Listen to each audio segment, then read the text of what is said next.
talk to you in 5 minutes.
here's the deal. I'm the best there is, plain and simple. I mean, I wake up in the morning, I piss excellence.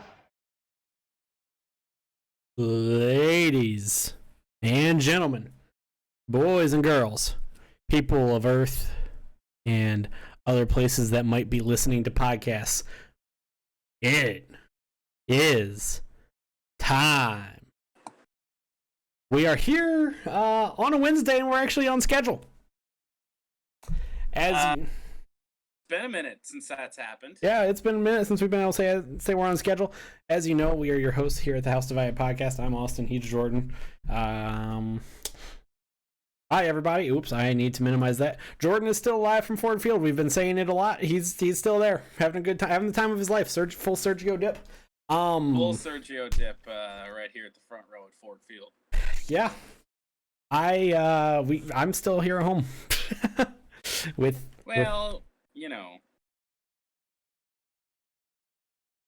a glorious oxhorn drinking horn. Need a real oxhorn. No oxes were hurt in the process of this. Possibly.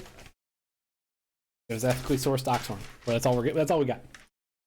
With that being said, we have stuff we have to get to today. We don't want this podcast. We are kind of in the middle of a sports. We're in a weird spot in terms of sports, so we have some stuff we have to get to. Primarily, I have a mess here. We're gonna put those up there so I can actually use my mouse.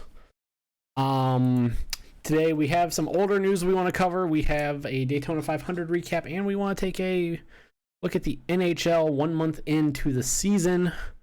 So, that being said, first off, we have stupid people saying stupid things, and I believe this week will be an abbreviated show or segment of stupid people say stupid things.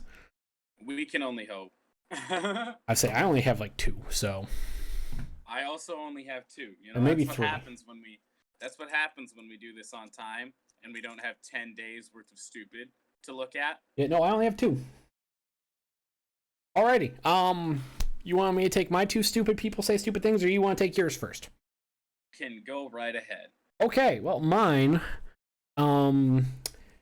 My first one comes from the NFL, and in particular the Oakland Raiders.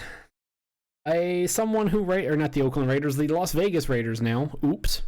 Someone who wrote an article for the Las Vegas Raiders was talking about the possibility of dropping Derek Carr for Deshaun Watson. And this individual said that Deshaun Watson is a strict upgrade over Carr. Which is not a saying that Watson is a upgrade over Derek Carr that's not a terrible take. That's a good take because, well, right. Derek Carr is not phenomenal. Has not been phenomenal. He's not been awful, but Deshaun Watson is better.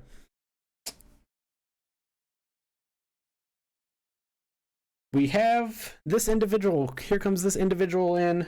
Stone Raider 1 on Twitter says Watson is not an upgrade. He just can run faster.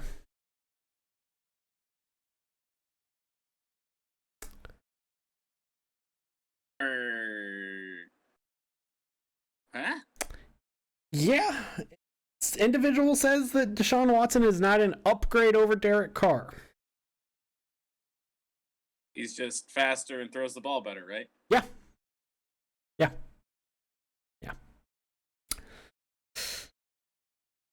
This is a take. I don't want to get too deep into it, but if you compare the two, and I know Derek Carr, I believe, has been in the league a little longer than Watson.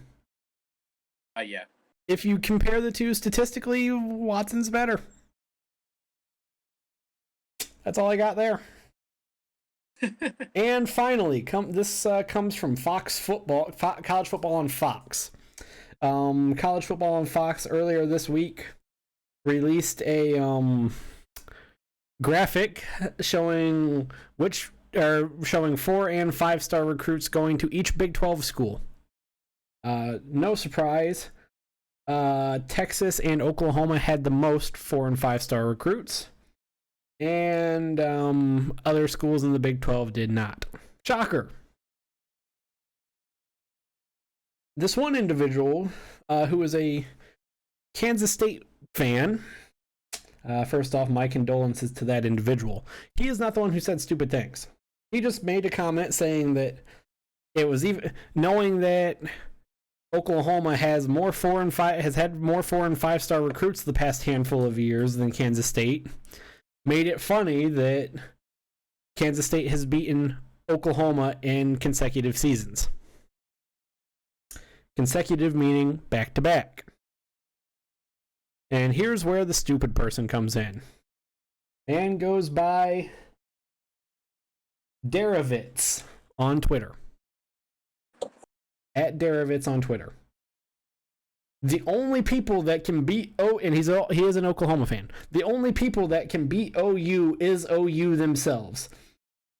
So if you see us losing, it's from our own mistakes or the refs.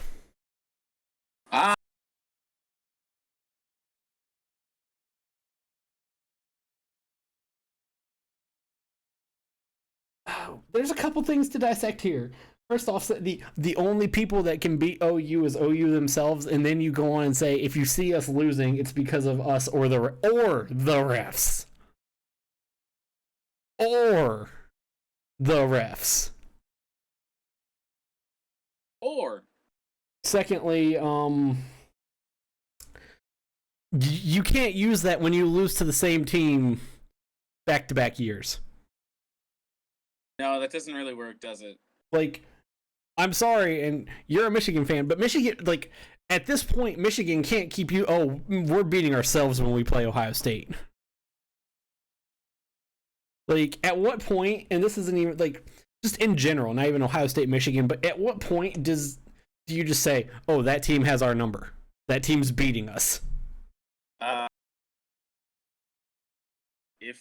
If you're, a realist, most times when you're in that scenario. Exactly. I mean, I'm not even necessarily talking like the Michigan-Ohio State scenario, because I believe that is in my opinion, a massive extreme and absolute lopsidedness in how the programs how each program looks at the game entirely. But we aren't even going to get into that because that could be a whole show right there. Kidding. It almost was, but then COVID happened. Yeah. So yeah, that's how I always like that one is bad. We only have two. Mike Freeman make 2 weeks in a row where he didn't make an appearance after 2 weeks in a row of having an appearance. Here, you gotta think about something. We've done 2 podcasts in like 5 days. 4 days. So 4 days. If it would have been a full week, then yeah, Mike Freeman probably would have made his way on there. Yeah. So that's all I have for stupid people say stupid things. I could have, if I so chose, and I feel like you probably could say the same thing. We could have chose all of the individuals who were saying that NASCAR is not a real sport. Yeah, that comes up quite a bit on every social media feed about sports ever. We could have chose that, but we didn't. At least I didn't. Anytime the national media posts anything about NASCAR, people want to say that it's not a sport, which is just lunacy at this point. It's really the only way to put it. But so that's my stupid people say stupid things. Yep. I'll get into mine here. A couple of them are indeed NASCAR related. Oh. Okay. I'm gonna split these up here. So this one not terribly bad, but it is still very stupid. Now, I describe myself these days when it comes to my NASCAR fandom. I am definitely a Chase Elliott guy. He's one of the best young drivers in the sport. He's one of the only ones that has any bit of personality outside of maybe Ryan Blaney. Other than that, they're all just cardboard. So I've considered myself a Chase Elliott fan since he's been here in the Cup Series. Even really before that, when he was a Junior Motorsports in the Xfinity Series. Now, I will say there's a lot of stupid Chase Elliott fans, and this person is one of them. Oh no. So, the finish of the Daytona 500 we'll get into in more detail when we get to the Daytona 500 recap. But we'll just say that there was a wreck at the end of the race, and there was. This person was mad that they didn't race to the line, saying, "Race to the line, Chase was robbed." Now, there's a lot of different things going on here. First off, That's I don't just know not how the rules race. work anymore. Well, I don't quite. They will let you race to the line if the wreck is not going to cause problems on the way back around. And again, like, it was going to cause problems anyway, but like, it's the final lap. So could they let him race to the line? I suppose so. It wouldn't really have changed much. But the fact that you could say Chase was robbed, he did not beat Michael McDowell to the line. No. He in fact let off the gas and got passed by Austin Dillon.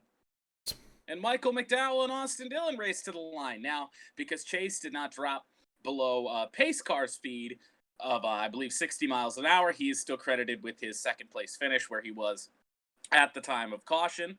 And again, we're going to get to some more stuff like that here in a second. But yeah, just minor stupid. But I was just like, come on, you're making Chase Elliott fans look bad. No, he was not robbed. Come on. Dear Lord. Then we have and this is apparently an intern for the Pat McAfee show, and they actually covered this on their show today. Oh no. And this guy's name is Money Mitt on Twitter. PMI Mitt, spelled Met, but apparently pronounced Mitt. Figure that one out. He put out a list of top 10 free agents available.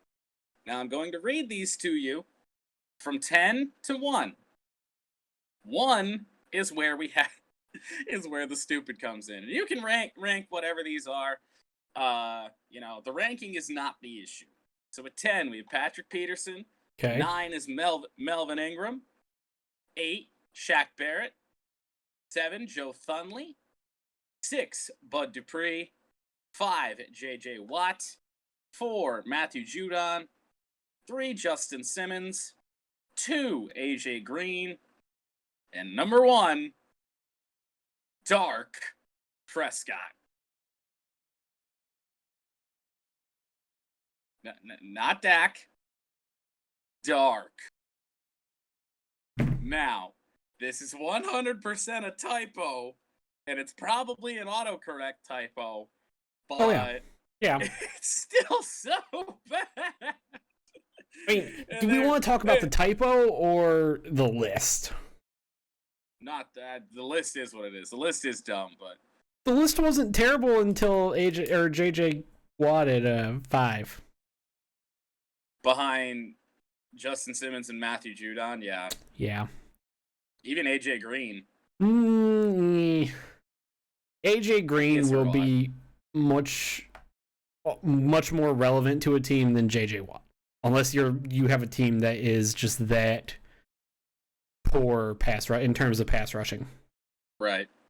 Like I would rather have AJ Green over JJ Watt. If I was the Tampa Bay Buccaneers, I'd rather have AJ Green. If I was the Kansas City Chiefs, if I was just about any team in the NFL other than maybe the Bengals had a bad pass rush. And the Bengals did not have a great pass rush, and I still want AJ Green. I'm trying to. That's because you want AJ Green back. yeah. I'm trying to think of, obviously teams want JJ Watt, but I'm even in terms of Dak Prescott, and maybe I would put JJ Watt over Dak Prescott. Maybe because it's hard to say. Let's just face it. If you just look at statistically, if you look at the Houston Texans, they were 1/10 to 2/10 of a yard better with JJ Watt than without him. So statistically, yes, does JJ Watt help? Yeah. But I still think putting him at 5 that's rough. That part of the list is bad. And then there's the typo, which is Dark Prescott. Dear God. like, you run a sports podcast. You should be making sure, like, looking at this, like, triple checking. You were an intern on a sports podcast that you provide essentially all of their notes. Like, nobody, like, our notes are never going to see the light of day. The only time something like any of our typos get brought up is if they're hilarious, like Will Anish champ. Lanus Champ is forever fantastic. We Like- should make him whenever Mr. Ass is banned from NHL 21 due to profanity. I feel like we should try Will Anish champ. Will Anus Champ. Oh, Yeah, that's that'd glorious. be That a was my good favorite one. I don't know if it'll work, but it's worth a shot. I move on to my final stupid people saying stupid things, and this one is there were so many people out on the internet that were saying this specific stupid thing that I don't even have it screenshotted. I always screenshot my stupid people say stupid things on my phone, save them in a folder. Not this time around. Another Daytona 500 one, as I said at the beginning of this segment. Wow. So, again, there was a wreck at the end of the race. Kyle Larson was in 5th at the time of caution. Now, Kyle Larson spun out What and happened? stopped. So, I'll sum this up for you. So, and I told you about this one already, actually. It is the finish of the Daytona 500. Kyle Larson is in 5th at the time of caution. He then gets spun out, hits the wall, comes to a complete stop on the apron, and then finishes the race. Now, so the stupid comes in because I've seen so many people on the internet, on NASCAR pages and beyond, sticking up for, the guy that said the N-word, because that's the cool thing to do these days, I guess. That's just NASCAR. Well, it seems to be that way. And so they're sticking up for him. Why did he get credited with a 10th place finish? Well, because he spun out, stopped, and you have to maintain speed after caution. You can't drop below 60 miles an hour, like I said with the Chase Elliott thing. You have to maintain your speed to the line. You still have to finish the race. And that's not a new rule. That's been around for ages. If you're leading the race, You on the finish final the lap, race. say, if you're leading the race and you run out of gas under caution, back when we can actually finish a race under caution, you run out of gas and you can't maintain your speed to the line. Guess what? You lose your position. Doesn't matter if it's the end of the race or not. Marcus Ambrose at Sonoma all them years ago, back in the COT era, leading the race, trying to save fuel under caution, just shuts her off, doesn't quite make it up the hill, can't get his car restarted, and guess what? He's at the tail end of the field. It's just the way it's always gone. And I actually had people argue with me because I said, look, he just didn't maintain speed. And I'm not a guy that, hates Kyle Larson. I think it's good that he's getting a second chance in NASCAR. But at the same time, like, you can't just ignore the rules because your precious little driver spun out and hit the wall and came to a complete stop. Yeah. That's just not how it works. Do we want to give everyone their finishing position at the time of caution back that was involved in the wreck back there? I mean, let's just forget the caution even happened. Forget the race even happened at that point. Let's just create our own results. That's what it is. And motorsport fans of motorsports are just mind-boggling because you look at it with F1, everyone is so anti-Lewis Hamilton and pro everybody else that they want to change. They just look for the smallest little thing that they don't like. I mean, fair. It's not fair, but I mean, that's just what motors like. They look for the smallest, tiniest little thing. And you could see it, like, go on F1 media pages during a race weekend. Go on F1 social media pages during a race weekend. And especially on a Sunday after the race.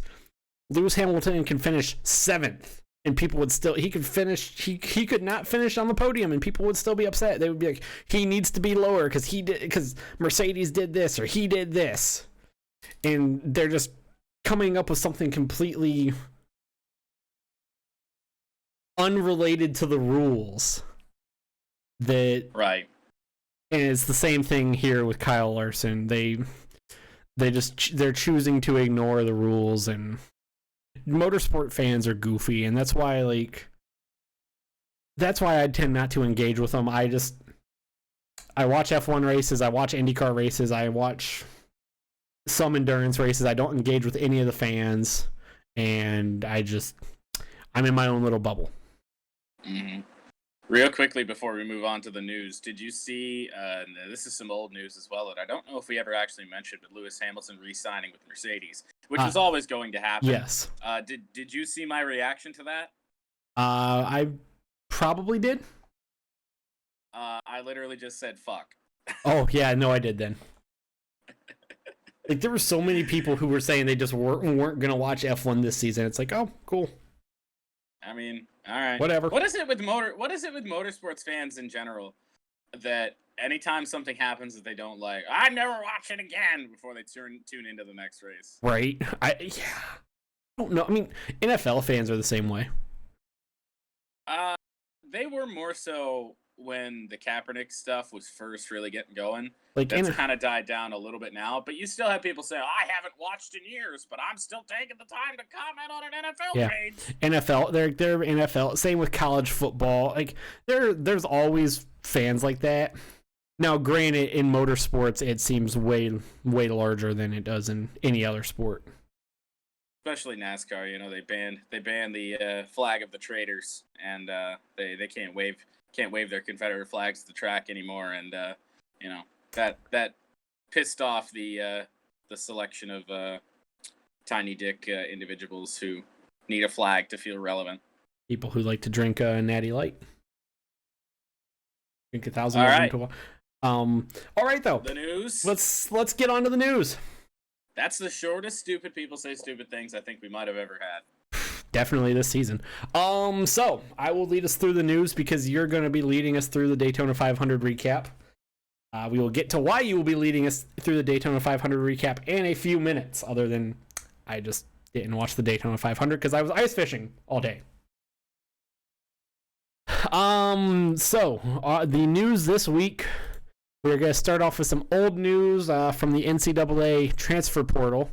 Luke McCaffrey out of Nebraska, Tate Martell out of Miami, Dylan McCaffrey from Michigan, and Tyler Show from Oregon all entered the transfer portal. Basically, for everyone other than Oregon, this is meaningless. The only reason this is meaningful for Oregon is because Tyler Show, I think it's pronounced Show. Show or Shao. Show the or way Shao. I look at that, the way I look at it, I think it's a lot like David Blau. Yeah. But then again, I didn't watch a lot of Oregon football. I don't think I watched any Oregon football. Well, Tyler Show or Shao, he was the starter for Oregon this year. He ended up getting benched in the bowl game because he wasn't very good. He played not great in the bowl game, and then the backup came in and played good. So like I said, for basically everyone other than Oregon, this is meaningless. Dylan McCaffrey, and I don't know if Luke McCaffrey did the same thing, but Dylan McCaffrey, we do know, went to, I believe it was Northern Colorado or something like that, where his dad coaches. Hold on. It was wherever his dad coaches. Some irrelevant school in Colorado. Because I want to say it was like Northern Colorado or something like that.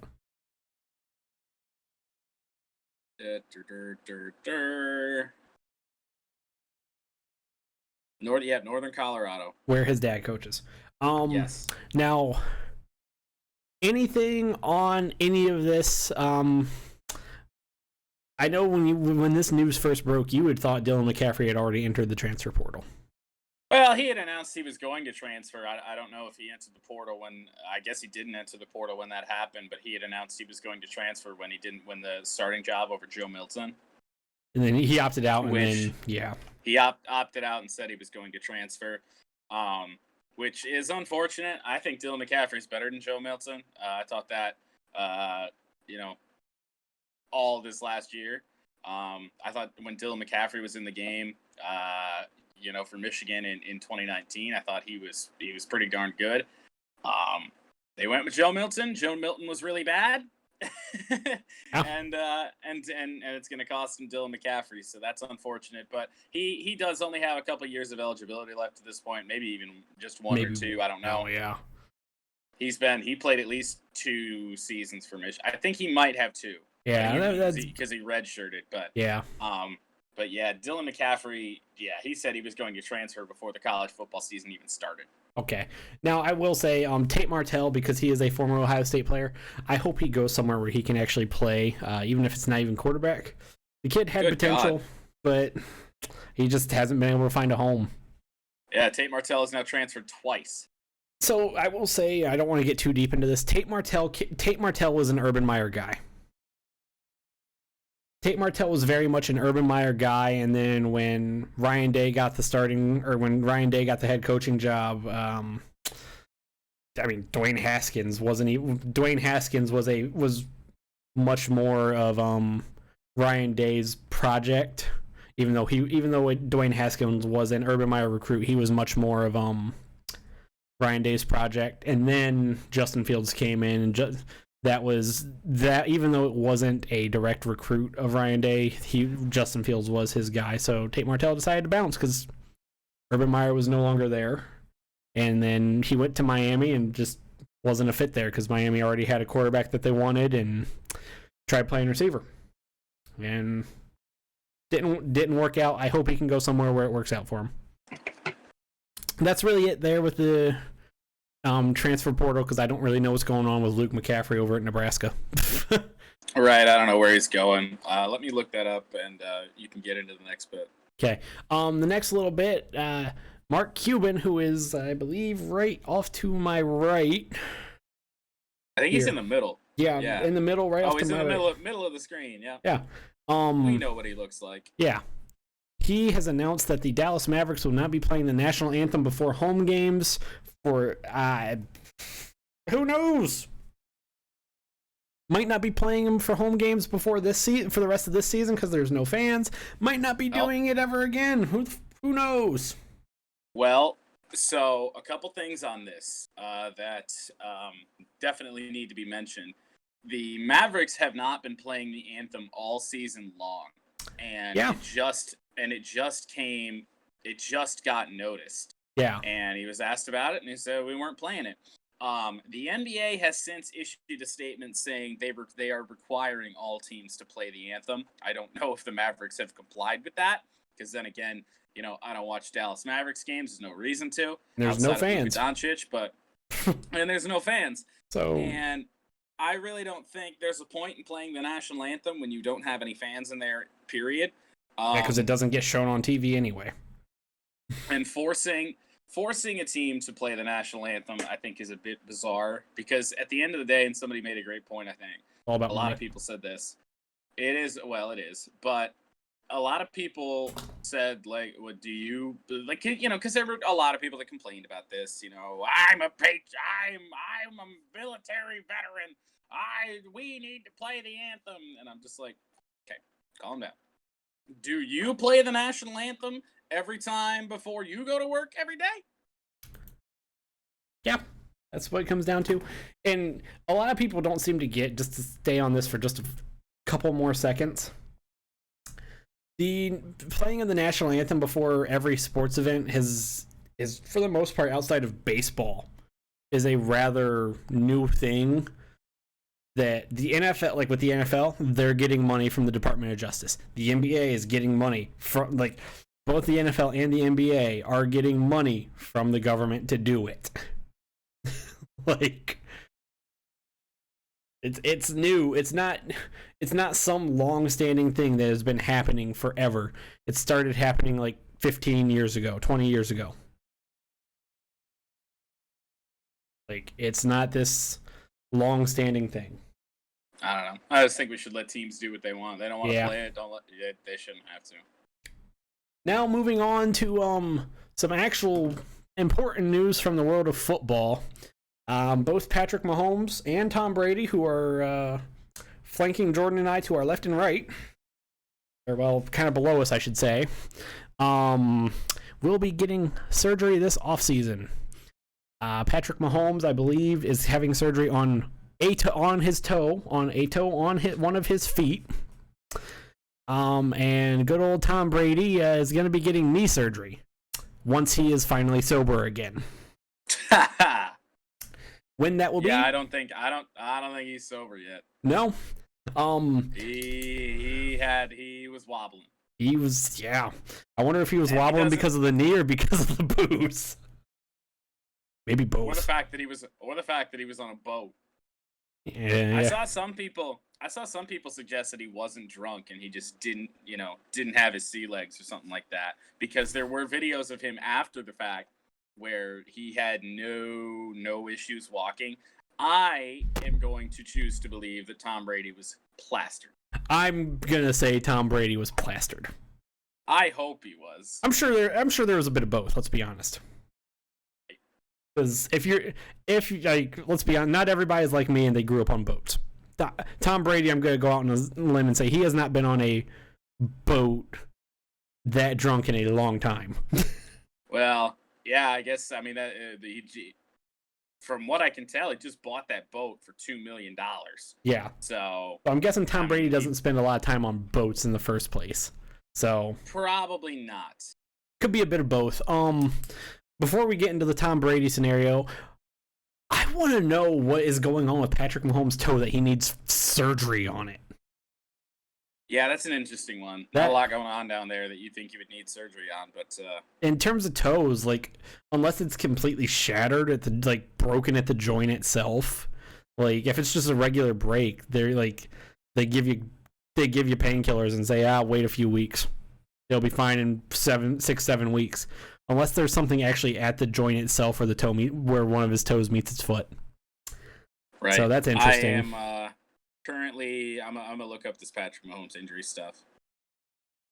Now getting to the Tom Brady injury is on his, I believe, left knee, if I remember correctly. At least that's the knee he was seen wearing the brace on, which is the damaged or the knee that he injured. I believe it was 10 years ago, right? It was 2010, yes. So about basically 11 years, or 10 years ago, that he tore the ACL. We have some conflicting reports on this, depending on who you want to believe, and I honestly don't know who to believe. Bruce Arians says it is a minor knee surgery and just a cleanup, and there are a lot of others who are saying that it is a bit more than just minor cleanup. Now, with that being said, before we get into any rumors, I personally highly doubt that Tom Brady it's going to affect whether or not Tom Brady is able to play next year, or at least hell no. Whether or not it will affect him retiring. It might have, depending on how rehab goes and what the actual surgery is, it might affect when he can start playing. He probably won't play. He may not play in the first couple preseason games, if preseason games exist. But he should be good to go by week one, or at the latest probably week 2 of the regular season. Right. Nothing specific on that Mahomes injury that I can find. Just says he's dealing with a toe injury. Yeah, it's got to be something at the joint then. Well, it's something about he had some sort of injury that he suffered in the AFC Championship game, and the injury will not heal itself, so he has to have surgery to fix it. Could be a tendon then, actually. Wait. It's turf toe. Ugh. So that's interesting. He's just going for surgery for it. Okay. I mean, turf toe does suck. I will say that. I don't think I was ever told to get surgery for it. I don't know. It just sounds like it's something that's not going to go away on its own. So yeah. He's going to have surgery. Depending on the Tom Brady surgery is that's at least a little more interesting, because it's been a persisting issue throughout the year, depending on who you believe. Again, there's a lot of questions. I mean, there's a lot going around both of these. A lot of mystery going around both of these. The interesting with the Tom Brady surgery is this does seem to have been a planned thing for an extended period of time, which means, unfortunately for the Tampa Bay Buccaneers, they could be getting an investigation or, at the very least, a call from the NFL league office, which could possibly lead to a fine and or loss of draft pick if the NFL investigation finds or leads them to believe that the Buccaneers were intentionally lying on the injury report. I mean, at the same time, then the Detroit Lions should be getting an investigation as well, because it came out that Matthew Stafford was dealing with 5 different injured parts of his body throughout this last season. And did he show up on injury reports? Yes, but not for all of the reasons listed. Yeah. So. Well, so here's where the big issue. I don't think there's much. Here's where the big issue is. Tom Brady never actually appeared on injury reports. Right. Which that's where the issue lies. And the whole a player must if there is an injury, even if the player plays, that whole he must show up on an injury report thing is kind of stupid in my opinion. It is. I think it's dumb. I mean, if there's no risk of a player missing a game, I mean, what really is the point? It's stupid. Stuff that gets written into collective bargaining agreements. I would imagine it's there more for head injuries. It's there more for that purpose. Yeah, no, it definitely is. For arbitrary things like this that, he's been dealing with essentially for the last 10 years. I mean, come on. So I will be interesting. I personally think I'm kind of like, the more I see about it and the more articles I read from like credible sources, the more I believe that it's a little bit more than just a minor cleanup. Because if it was a minor cleanup, he probably wouldn't have waited until this point. Right. Is it super serious? No, I doubt it. I highly doubt it's some super, super serious, but I highly doubt they're just going in there and cleaning scar tissue up at this point. So there's that little piece of news. And then we are moving on to the NBA. Apparently, and by NBA I mean the Brooklyn Nets, apparently Kyrie Irving and James Harden have finally decided who the primary ball handler will be out of the two of them.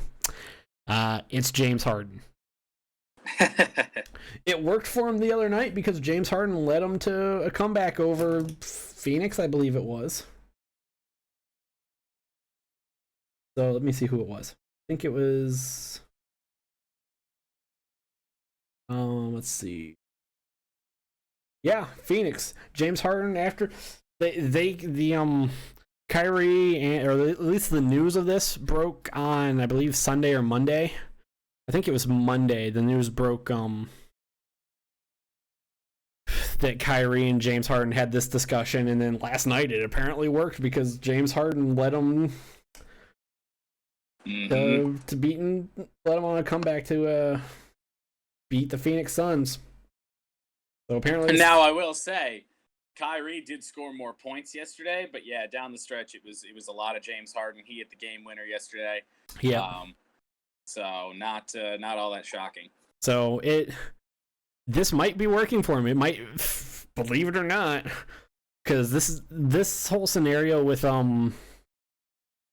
between KD, James Harden, and Kyrie is kind of what happened with LeBron when he was first on Miami, and then LeBron when he came back to Cleveland with Kyrie and Kevin Love.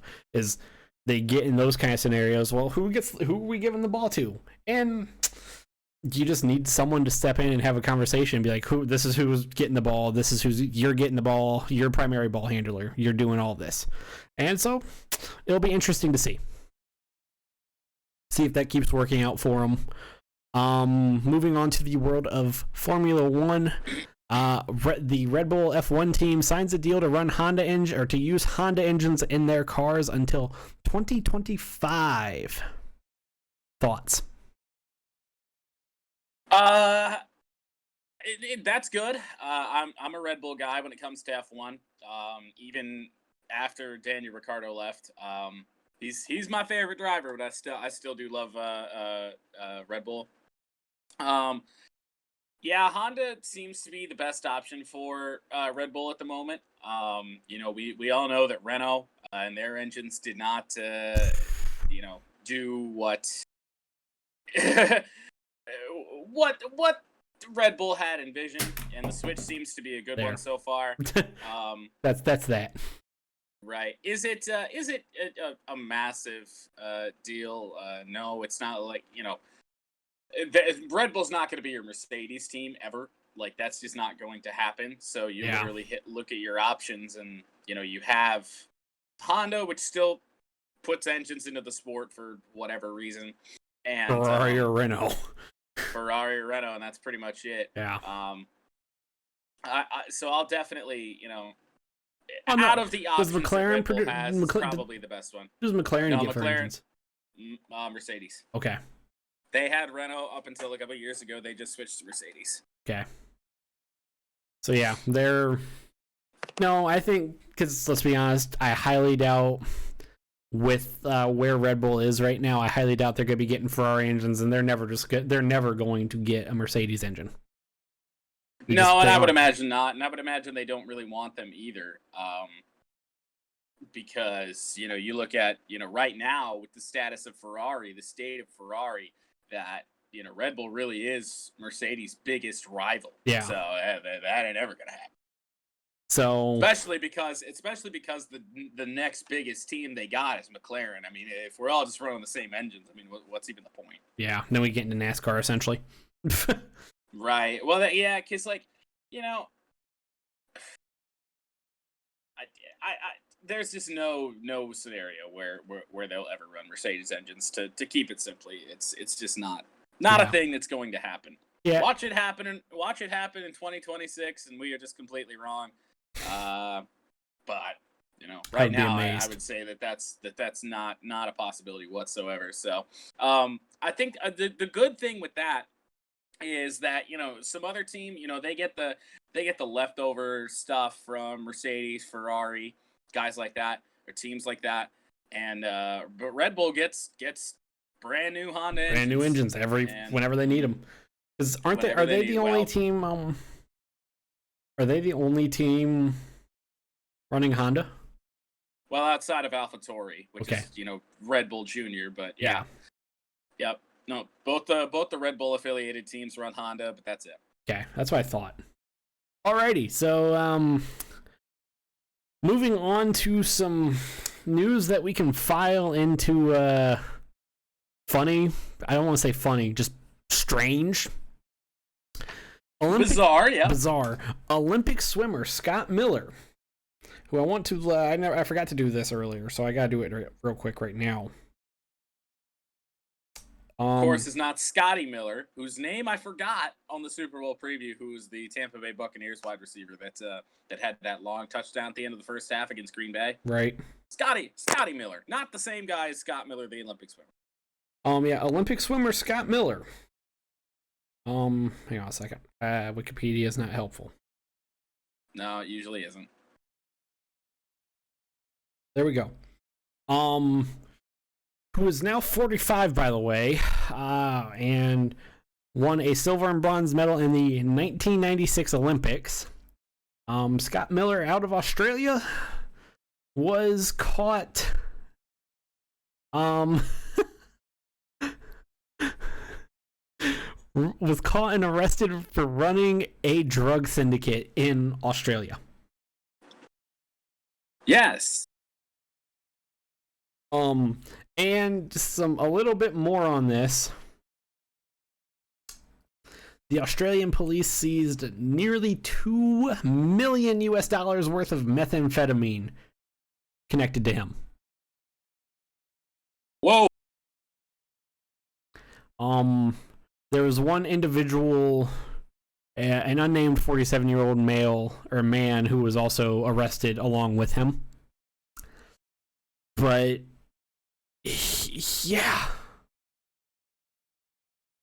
it's been a rough week for swimmers. I'll say that. A rough few weeks for swimmers. U.S. Olympic swimmer Cleat, whatever his name was, Cleat somebody, who swam with Michael Phelps on a team. Not Cleat Blakeman. That's the NFL official. Some Cleat somebody. He was caught at the Capitol riots wearing Cleat Keller. Yep. Okay, there you go. He was caught at the U.S. Capitol riots back in February, and now this individual, Scott Miller, was arrested for running a drug syndicate. It's been a it's I mean, nothing good comes from messing around. Yeah, it's been a rough. It's just file this in just a goofy, bizarre, goofy and dumb. Yes. And to round out the news segment for the week, breaking news that broke just about I don't even know, a half hour before the podcast. Yeah, Fernando Tatis signed a massive. I had a typo in here that said 114-year deal. It is not that long. Fernando Tatis signed a massive 14-year, $340 million contract extension with the Padres, per reports. This has not, I don't believe, has not been made truly official by the Padres yet. But not by the Padres, but MLB did put a notification out there, so I would imagine there's quite a bit of truth to it. But then again, they also did that with Michael Brantley to the Blue Jays. So, yeah. Thanks, Hazel. Massive. Absolutely massive.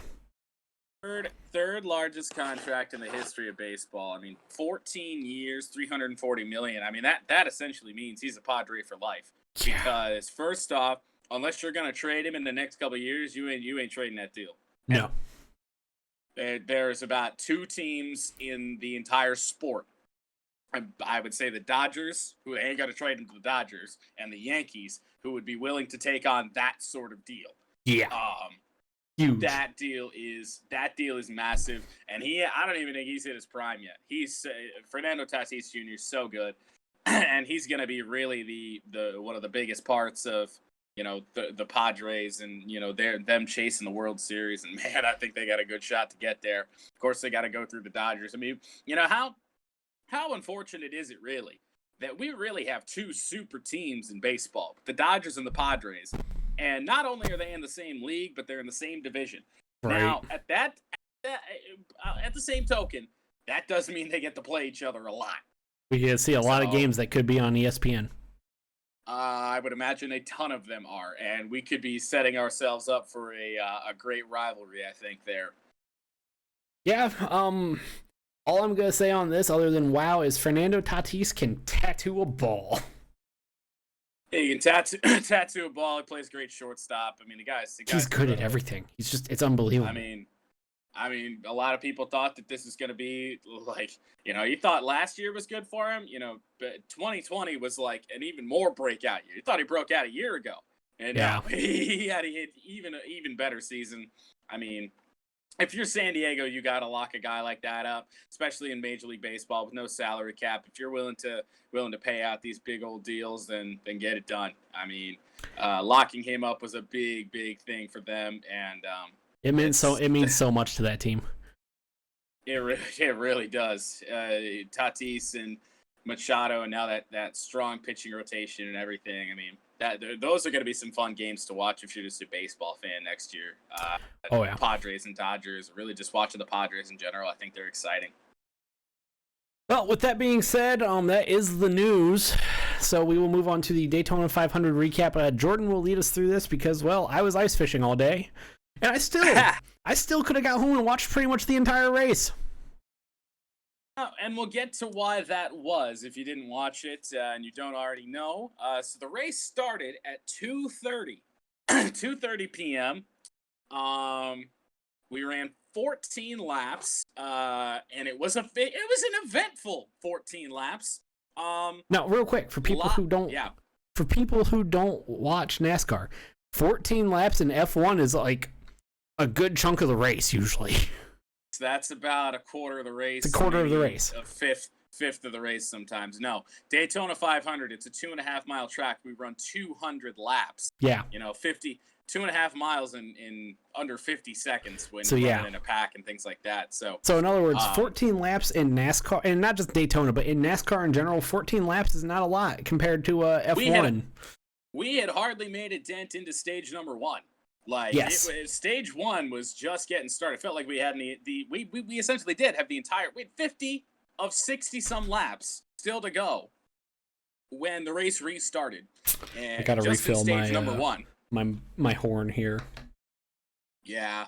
See, real quickly, and then I'll get back to the Daytona 500 stuff. See, Austin's got the horn mug that's made of actual horn. I have the DOS horn that I proposed this question last night when we were playing games. How do we know it's not real horn? DOS horn is right behind me, off to my, just over my left shoulder. For anyone who was wondering what it looked like, it is made out of plastic. So I guess now theoretically, if it was made out of plastic, BPA free plastic. Now, what does BPA free stand for? I'll tell you what it doesn't stand for. Not made of horn. No, I will say, considering it's plastic, it could have been from a dinosaur horn, because through a long scientific process that we won't get into, it could have been. I'm sure there is 0.1% horn in here somewhere. But anyway. Yeah, first the Daytona 500. First 14 laps of the Daytona 500. We had lap number 3, of course, which was what now? I'm talking to myself. I didn't fill my mug enough. We had the Daytona 500 start off. Lap number 3, they of course did the 3-finger salute for Dale Earnhardt on lap number 3. The fans that were in attendance did. Fox put up a graphic for us, so that was really cool. Now, but lap 3. So I do want to stop you for 1 second. Yeah. Just on the fans end, how many fans did they let in attendance back? I don't know for certain.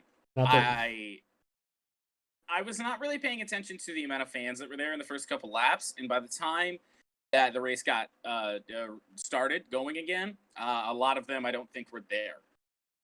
So I don't think there was many there. You had your fucking YouTuber bums that were there, that cover the sport and whatnot, because they think they're real media members now and whatnot. But yeah, no, I don't know. It did not look like there was a ton of people there. Okay, that's all I was curious. But lap number 3 was completed. We did not have a caution, I don't believe, after lap number 3. Oh, no, actually we did. Yep, and the reason for the caution, Derek Cope. Because, of course, it was contact with Bubba Wallace cut down the tire on Derek Cope's number 15 car in what is likely his final NASCAR Cup Series race at 62 years of age. He didn't lie. We knew he was there. He said, "Oh, well, they're gonna know I'm there." Well, yeah, you were there, and within 3 laps, you hit somebody and got a tire. Great job, Derek Cope. But hey, guys, the Daytona 500 champion back in 1990. Credit to the man for sticking around with the sport this long. The guy's got 1 win in however many years, 30 plus years in the sport. Takes a lot of love for it to keep it going. Bubba Wallace did pit under that caution on lap number 4 to make some repairs to his quarter panel, along with a whole bunch of other pit stops. And then we get to lap number 15. Carter seems to be struggling here for a second. Oh no! Don't know why. Well, charter gonna charter, I suppose. Yeah. We had, lots of aggressive racing in the early parts of this, which is very rare for Daytona. You just don't see guys pushing as hard as they were with the bump draft that early in the race. Like I said, it's a 200-lap race. Down the back straightaway, Kyle Busch gives a big shot to Christopher Bell. Christopher Bell then gets into the rear of Eric Almirola, and that just set off the chain reaction. And it was a massive, massive crash early in the race, and yet it wasn't even the worst one we saw.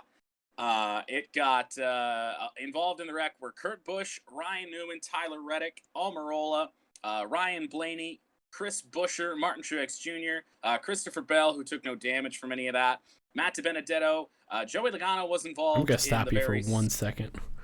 Okay. See if we can get... I'm going to reset stream real quick so we can reset Twitch real quick. Okay. Because I dropped... Leave it. We are still recording, so YouTube gets to see our technical difficulties. Right, you know. That was a lot of dropped frames. And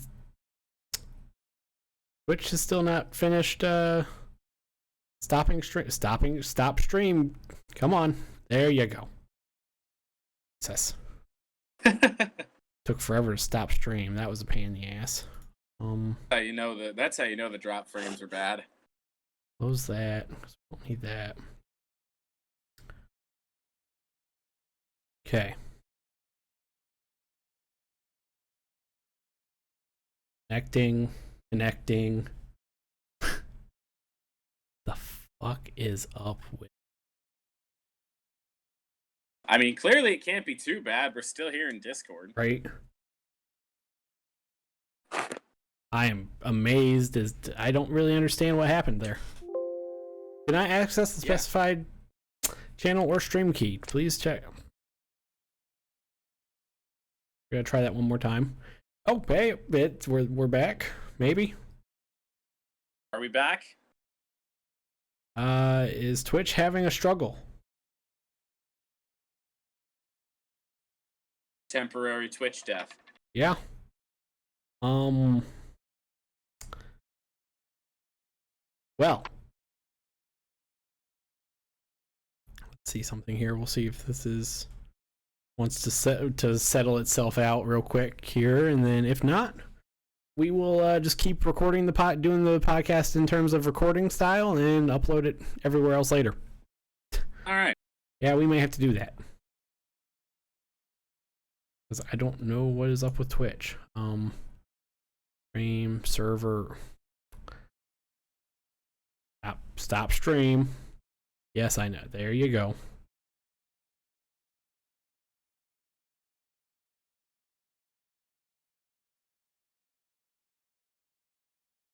Gonna try one more time real quick. Connect to the right Twitch server here. Yeah, being connected to the right server helps. Connect to the right server. If this doesn't work, we will continue the podcast on audio. It's not really working. So you want to like wait it out like a couple minutes, see if it fixes itself. Yeah.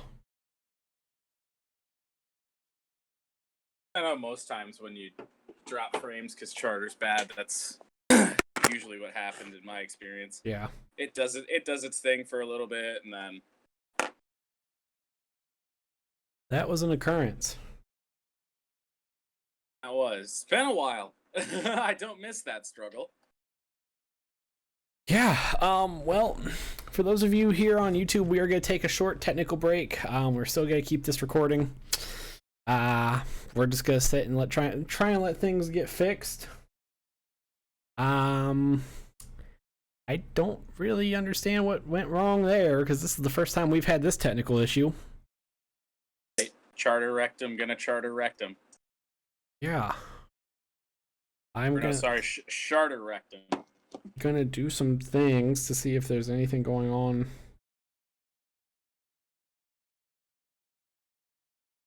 Wrong with Twitch. Yeah, I suppose it could be a Twitch problem as well.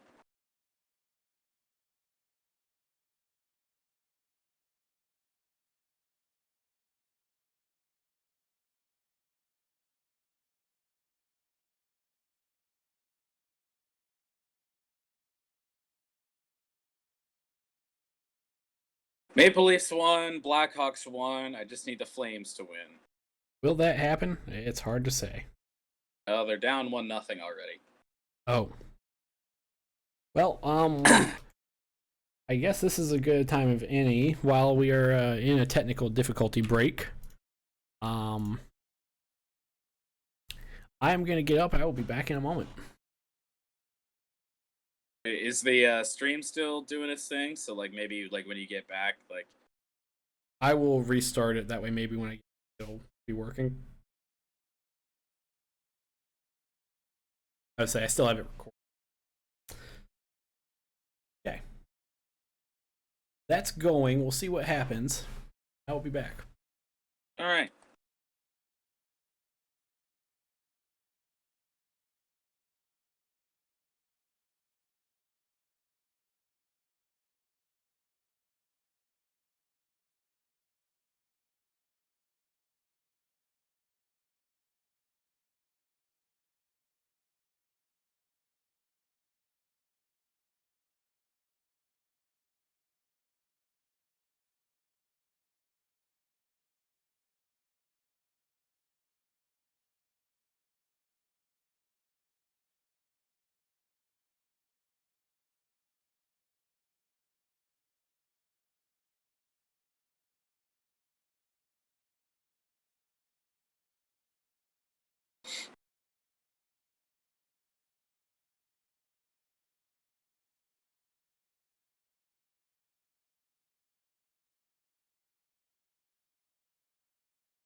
It is still broken. I have the stream up to see if Twitch is maybe just lying. Say, OBS has me kilobytes per second, 404. Yeah, that's not grand. Let's see something here. Can I switch this over to Wi-Fi instead of Ethernet here on my other computer? See if that solves it. Nope. 51. Yeah. So, swap the screen because right now it's not on your face. Like swap that over, and then I'll tell you how it's going.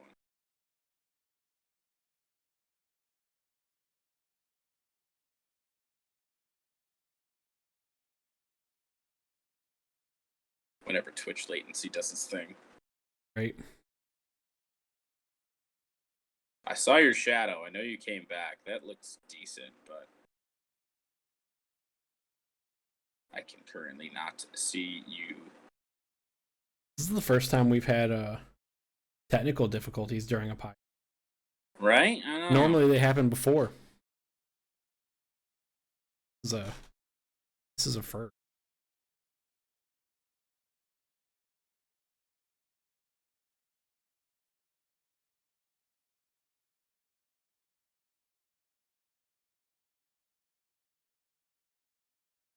Could just be my Wi-Fi, but it hasn't even swapped your camera over yet. Nice. I still just see the screen. Let me turn the volume on. Like, can I even hear us?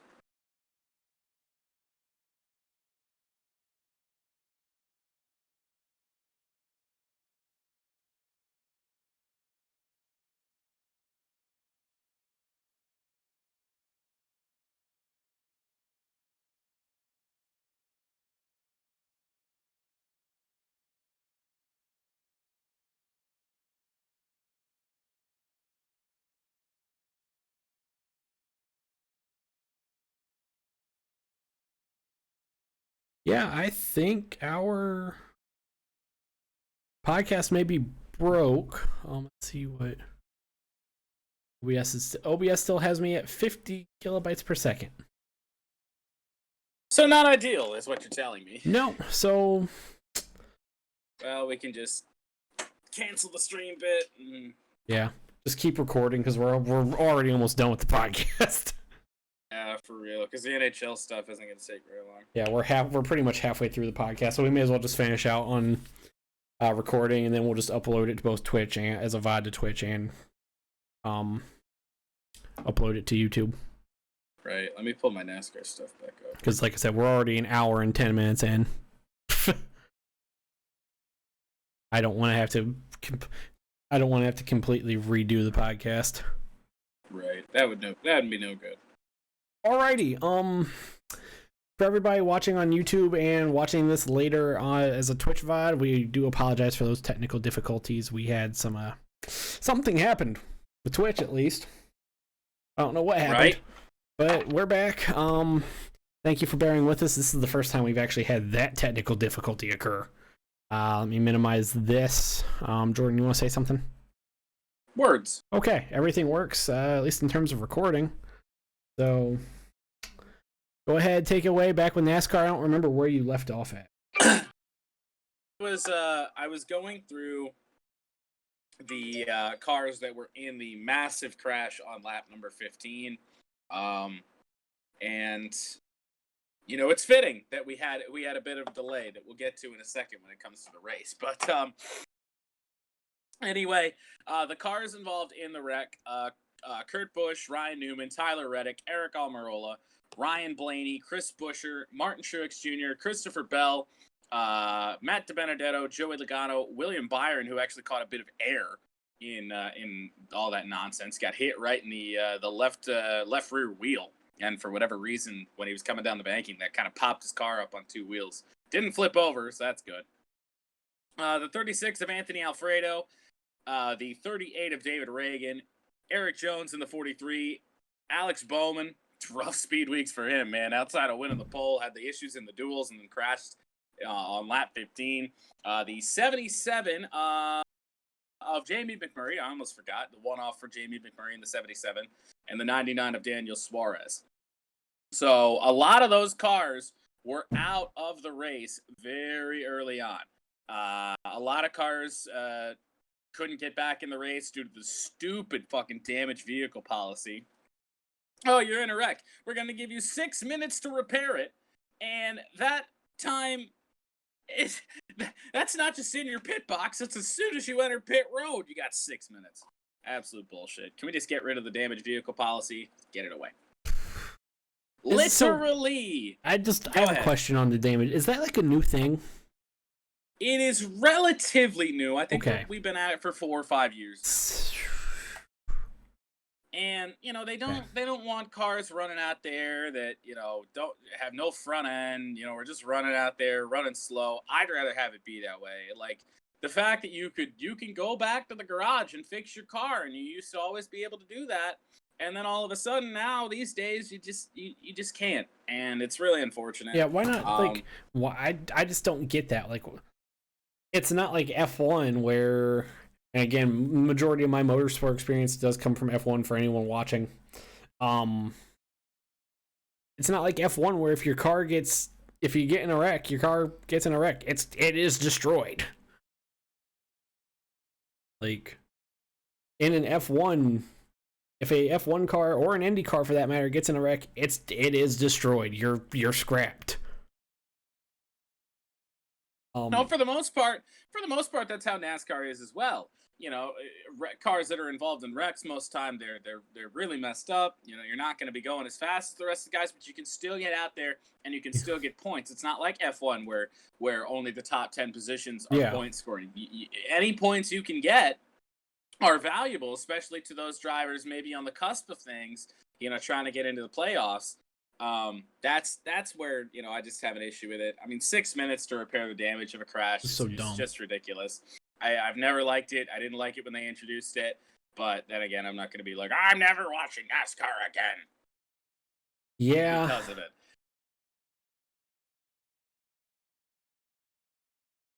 Okay.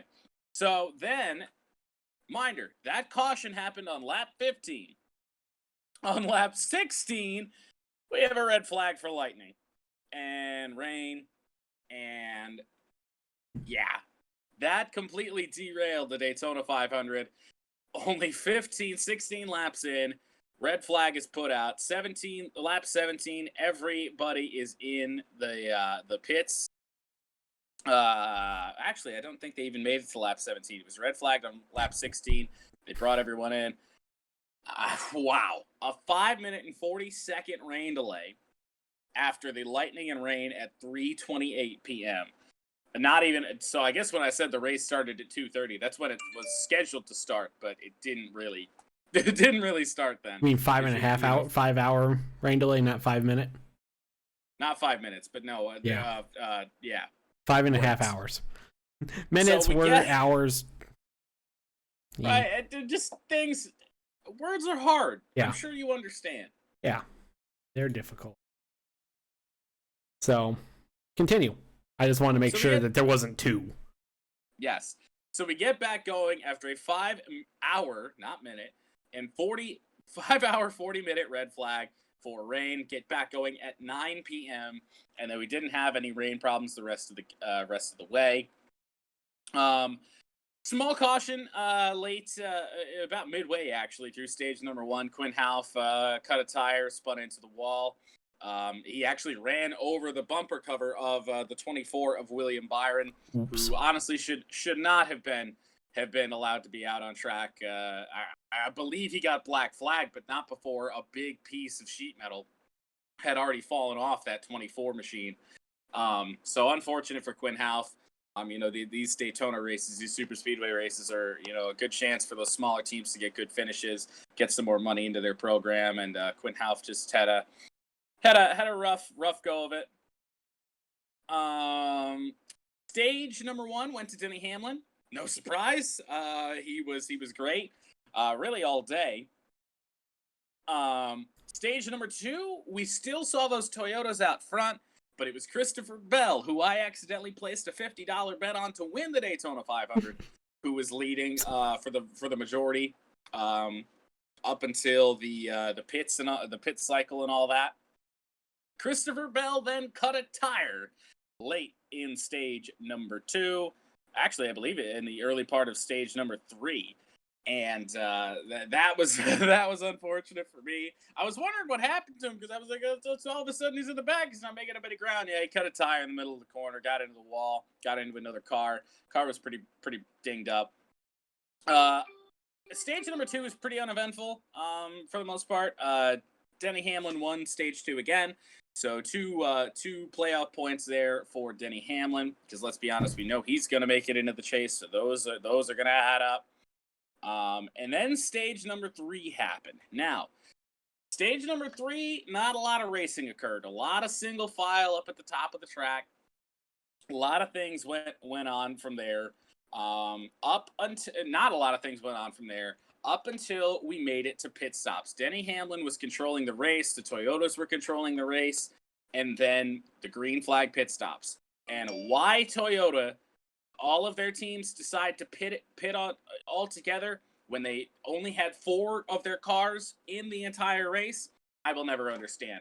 Why do you not pit with the Fords, or why do you not pit with the Chevys? Are you that stupidly loyal to just doing your own thing that you're going to screw yourself out of the Daytona 500? And I said we were in PlayStation Party Chat when all this happened, and I said that's going to cost the Toyotas a race. They're not. You're 4 cars. There's just not enough there. You don't have enough cars there, and at Daytona, it's all about strength and numbers. It's all about the draft. It's all about the amount of cars you have. And the Chevys and the Fords are pitting with 10 plus cars, and then they're all out ahead of you because the Toyotas pitted last. And so they're up to full speed. By the time that you're getting out there, you don't have any help. Toyota screwed themselves. And Denny Hamlin said, well, we just executed too well on pit road. I mean, in a sense, I understand that because, he had a gap to Kyle Busch. They exited pit road with about 8 car length gap. between Denny Hamlin and Kyle Busch. Bubba Wallace had trouble on pit road getting fuel into the car, so he was even farther behind Kyle Busch. Absolutely screwed the Toyotas. Denny Hamlin just gets swallowed up by the pack. He was actually still in the lead when he exited pit road, but quickly got swallowed up. It was just always going to happen that way. And then Joey Logano and Brad Keselowski, the Penske teammates, really controlled the late part of the race up until the final lap. Couple different cars were making moves to the inside. Austin Dillon tried to make a move to the inside to attempt to make a pass there. They were too wide there on the final lap. And then the big crash at the very end of the race. So I'll break this down for you. And big is an understatement. The pictures and the images of it, the videos, are just absolutely so brutal to watch. I mean, the crash was so brutal. So how it goes down, everybody at the final lap at Daytona is just bump drafting the hell out of everybody. It's just the way it goes. And so Kyle Larson's giving a big shot to Chase Elliott in the 9.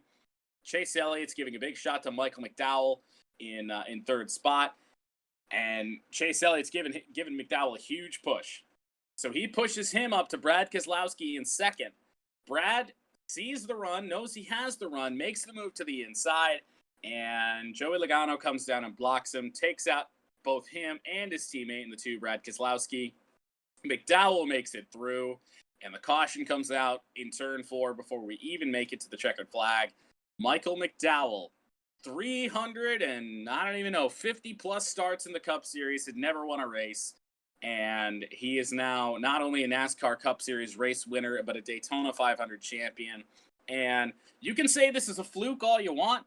Michael McDowell and Front Row Motorsports are up front at every one of these super speedway races. McDowell is a great super speedway racer. He always has been. And just what a journey for him. And, you know, it goes to show you, you know, because I saw a lot of people saying, even Brad Keselowski on the radio said, he wrecked me for the win. Well, no, first off. Yeah, if he hadn't pushed Brad in the first place, Brad wouldn't have had the run. Yeah. So, and I mean, what is McDowell supposed to do? Get out of the gas when he's got a car in his rear bumper and wreck himself? I mean, come on, like it's. And now I'm not a fan of. I mean, I guess I'm sort of a fan of Michael McDowell. I've always, you know, had respect for him and you know his dedication to everything.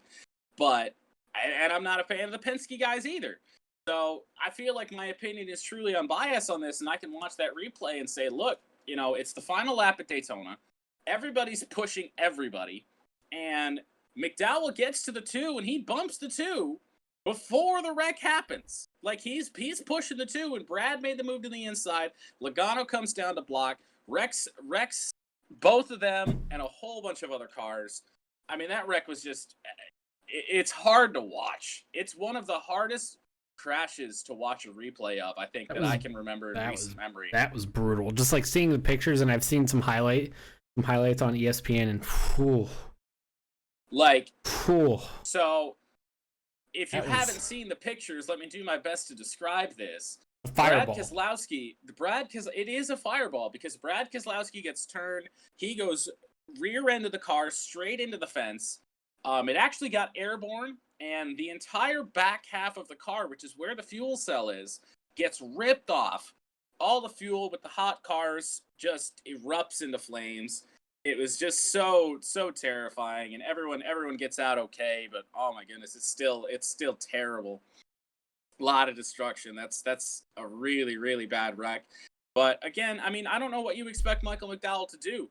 He wasn't the one that even made the move that started the wreck. Like, he was pushing, but Brad made a move to the inside and Joey blocked him. So I don't know. I don't understand how anybody can blame Michael McDowell for all that. It's just, you know, it's just a way to try and discredit his win. And like I said, again, he's up front in every single one of these. Front Row Motorsports has proven time and again that they get it, then they can get it done when it comes to super speedway races. David Reagan and David Gilliland a couple, I don't even know how many years ago, probably 5-6 years ago now, with that late win at Talladega. You know, that small team, it's the biggest small team out there. I'll tell you that, Front Row Motorsports. And just a great job. Michael McDowell is officially locked into the playoffs. The second longest winless streak to start a career, outside of Michael Waltrip, who also his first win was the Daytona 500, and apparently we are going to get a first-time winner in the Daytona 500 in 2031 because the every last 10 years. 2001, 2011, and 2021, we've gotten a first-time winner in the Cup Series in the Daytona 500. 2001 with Michael Waltrip, of course, Trevor Bayne, and again, I mean, Trevor Bayne was bad fast that whole week. That wasn't no fluke either. I mean, Michael Waltrip's, again, DEI, they own plate tracks. I know that was the very start of them owning the plate tracks, but they had great super speedway cars. So I don't think any one of those wins are a fluke, but I guess we're going to get a first-time winner in about 10 years at the Daytona 500. But really just great for Michael McDowell. I mean, this guy was a start and park driver at one point in his career. Go out there, run a couple laps, take the last place check. Golden. We got guaranteed money. You don't tear up any of your equipment. Things are good. He was actually driving, while he was a start and park driver, he was driving Trevor Bayne's hauler to and from races when they won the Daytona 500 in 2011. And, gotta start somewhere. He's driving in the field, but he's also driving a motorhome, not a motorhome, a car hauler. I mean, just incredible story from Michael McDowell. And we talked about the safety of the sport last week, and I'll tell you this, if the safety of the sport didn't improve the way that it did in the 10 years leading up to Michael McDowell's incident in qualifying at Texas, I believe 2010, 2011, somewhere in there, maybe a bit later, 2012, something like that, in the COT era when there was still a wing on the back. And he had that awful crash at Texas where he hit the wall a ton, car bursts into flames, he barrel rolls over and over again. If the safety improvements in the sport don't occur, I mean, there's no way that Michael McDowell survives that crash. That was one of the most brutal crashes I've ever seen. Yeah, I remember. But just such a great story for Michael McDowell, and I'm happy for the guy, and I don't understand the people that aren't. I mean, I guess somebody's got to be negative about something, but just a great job for Michael McDowell. So happy for him. Such a good guy. Like, just in the sport in general, you can see we got our assholes in NASCAR, Kyle Busch and guys like that. Michael McDowell is not one of them. He's just one of the most genuine dudes in the sport. And to see him finally get into victory lane on the biggest stage in NASCAR, it's just so great. I love to see it. I hate the way it happened. I hate that all that the wreck happened. But man, even still, you look at 14 years he's been in the Cup Series and he's never won a race. And I would not put it past him because, again, wrapping this Daytona stuff up, Michael McDowell came to NASCAR from essentially IndyCar. Back then it was Champ Car. Michael McDowell used to drive back there and was pretty darn good at it as well. I don't know if he ever won a race in Champ Car, but he was definitely competitive. You look at this season, we have 7 road courses currently on the schedule.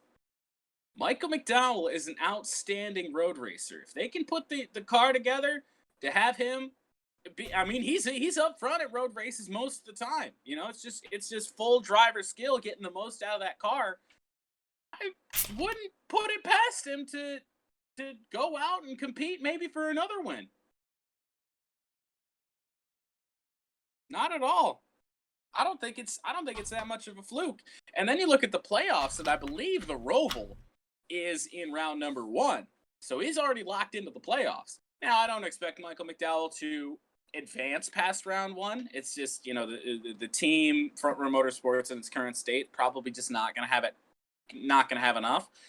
But if he wins at the Roval, you advance to round 2. That's 4 more spots in the point standings, and that's a lot of money for a team like that.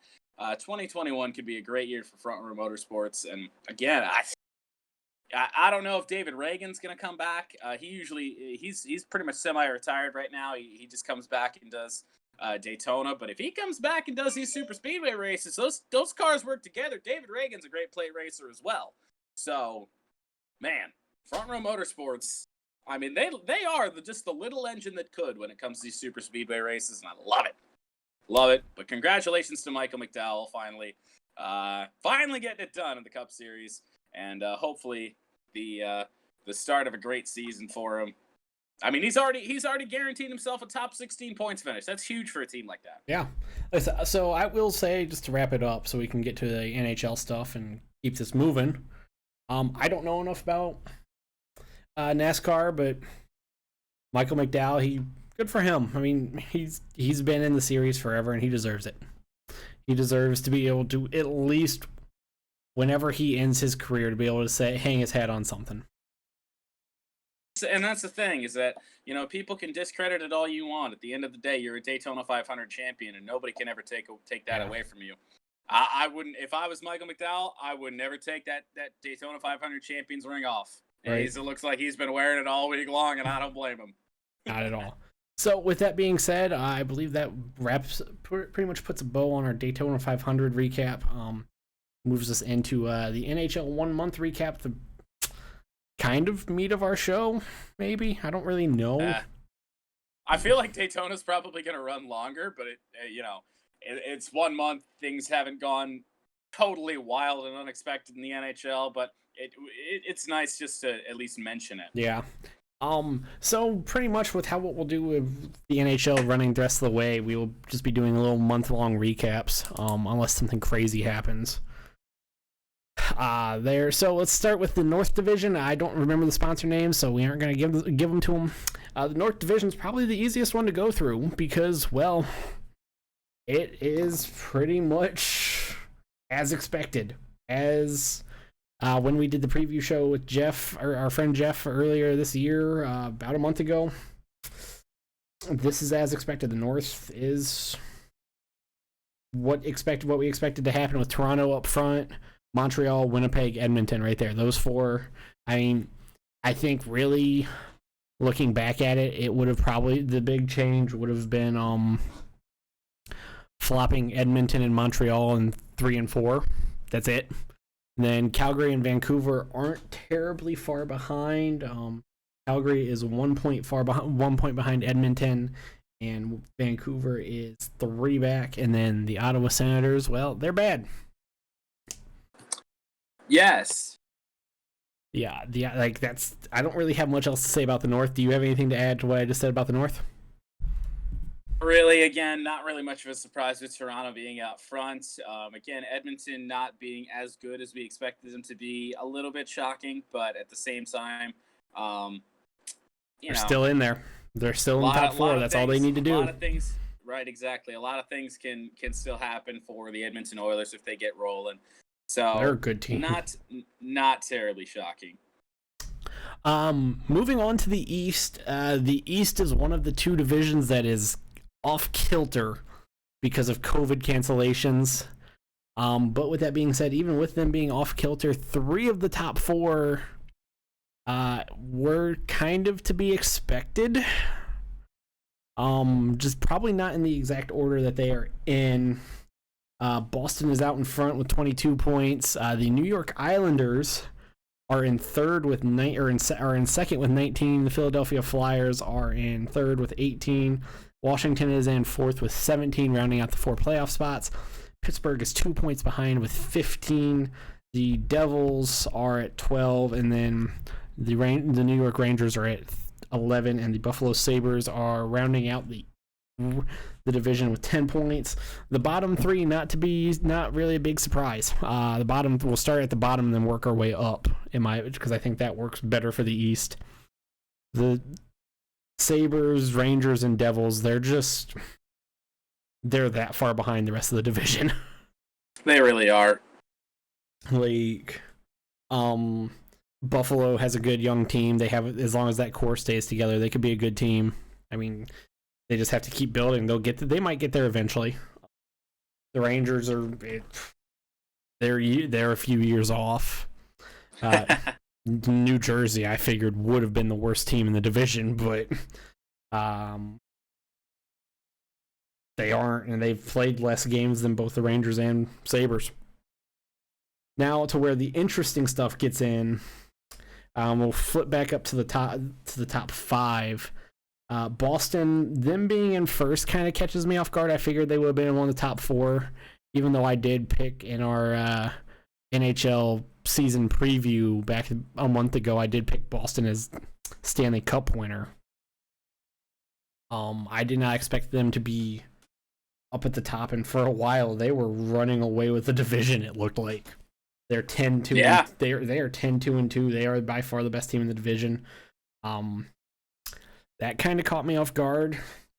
The big shock in the top 4, at least in my opinion, is the New York Islanders, who are sitting in second right now, 3 points behind Boston. I just didn't think the Islanders were gonna be. I just didn't think the Islanders were gonna be there this year.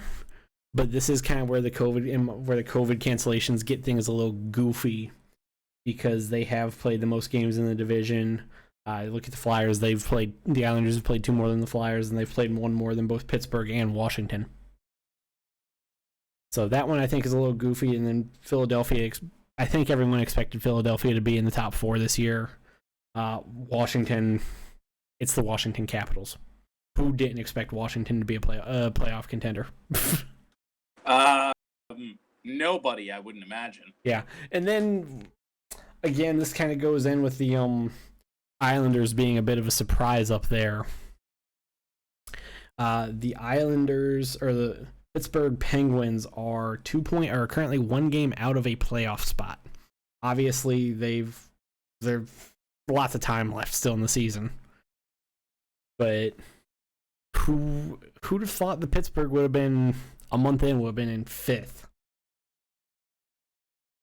Yeah, that's very that is surprising. Yeah. But And, I mean, you look at Pittsburgh; they're 7-6-1. They've beaten the Washington Capitals in all but 1 game. Like, very true. And just Pittsburgh. I mean, it's even the same thing with the Capitals a little bit. You just look at COVID cancellations, everything that was going on with the Devils and the Sabres primarily. COVID cancellations have kind of put this division off in a weird spot. Moving down the line, we move over to the Central Division. We actually do have a slight points change. We have, 2 slight points changes because, once again, COVID cancellations. For a long time. A lot of them. Yeah, especially if you're the Dallas Stars. And not only for Dallas, not only COVID cancellations anymore for Dallas. Dallas is now also looking at power outage cancellations because of the winter storms. The Florida Panthers have taken the first spot, the number 1 spot in the Central. Chicago, after just beating the Red Wings, are now in number 2. Both the Panthers and Chicago are tied for first. The Tampa Bay Lightning, who have been just blowing everybody out of the water. The only team that the Lightning have struggled with has been the Florida Panthers. Both of the Panthers and the Lightning each have 10 wins in the division. Carolina also has 10. The Tampa Bay Lightning and the Carolina Hurricanes are sitting there at 21 points. Obviously, both of those teams did not Carolina played and lost today. Tampa won't be playing a game again until I believe Saturday now Saturday at the earliest now because of Dallas's ongoing issues with power, being able to power the arena because of no electricity. Columbus is 3 points out of a playoff spot at 18 points. Dallas, having only played 12 games, is at 14. Nashville is at 12 points, and the Detroit Red Wings are bringing up the rear with 11, having played the entire season so far. The Red Wings, I hate to tell you, Jordan, but I think, and I believe everyone expected this, the Red Wings are not doing so hot. Yeah, no, this is exactly where I expected them to be, bringing up the rear in the division. Now, Not I will ask you. really, not coming as a surprise. I will ask you. Did you expect them to be this bad at 4-11-3?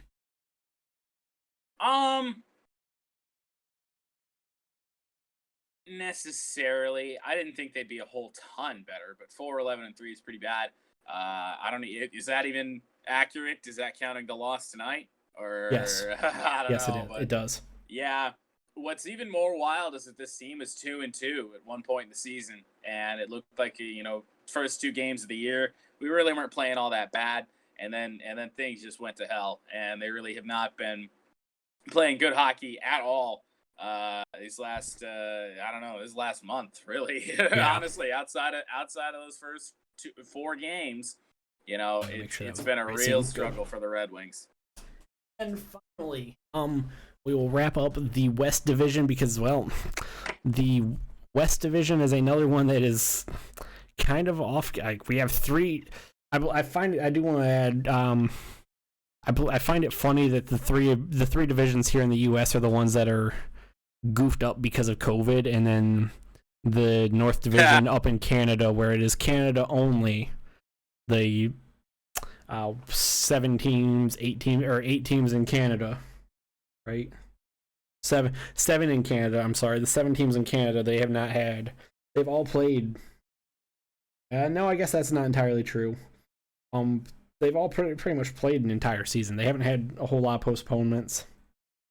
Not a ton, no. No, not in comparison to some of the other division or the 3 divisions here in the States.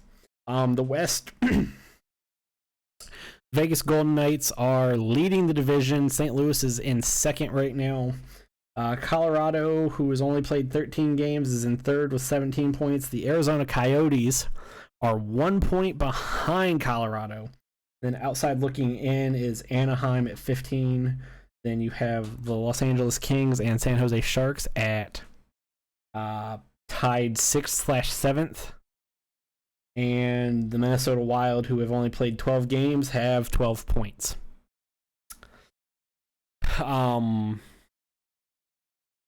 This division's goofy. Yeah. This division, I don't know if it's goofy, but how Colorado's not as good as I expected them to be. Let me rephrase it. Remember, they were my Stanley Cup It's pick. not goofy. How this division has gotten here is goofy.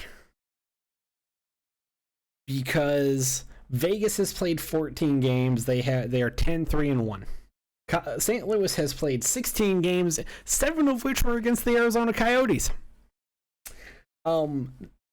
Colorado has played 13, and the Arizona Coyotes have played 15, 7 of which were against the St. Louis Blues.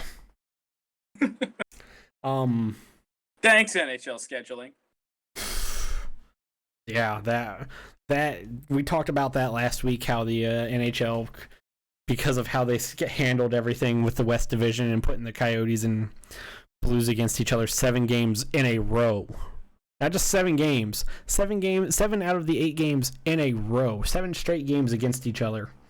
You guys did not play a different team for half of the month of February. Neither the Blues and so here's the thing. The Blues and Coyotes have not played anybody since January other than themselves, other than each other. The Blues play a different team tomorrow. The Coyotes play a different team on Friday. Huzzah! First off,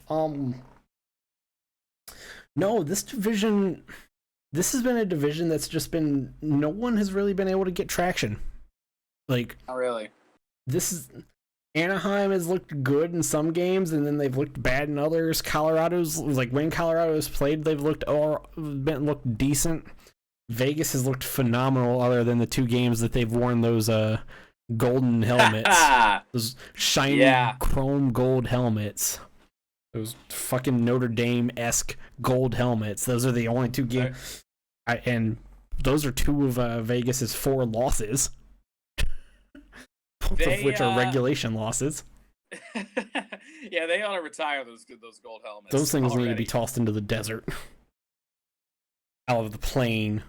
Next road trip they take, next trip they have to take, they hop on a plane, just toss all those helmets out the plane.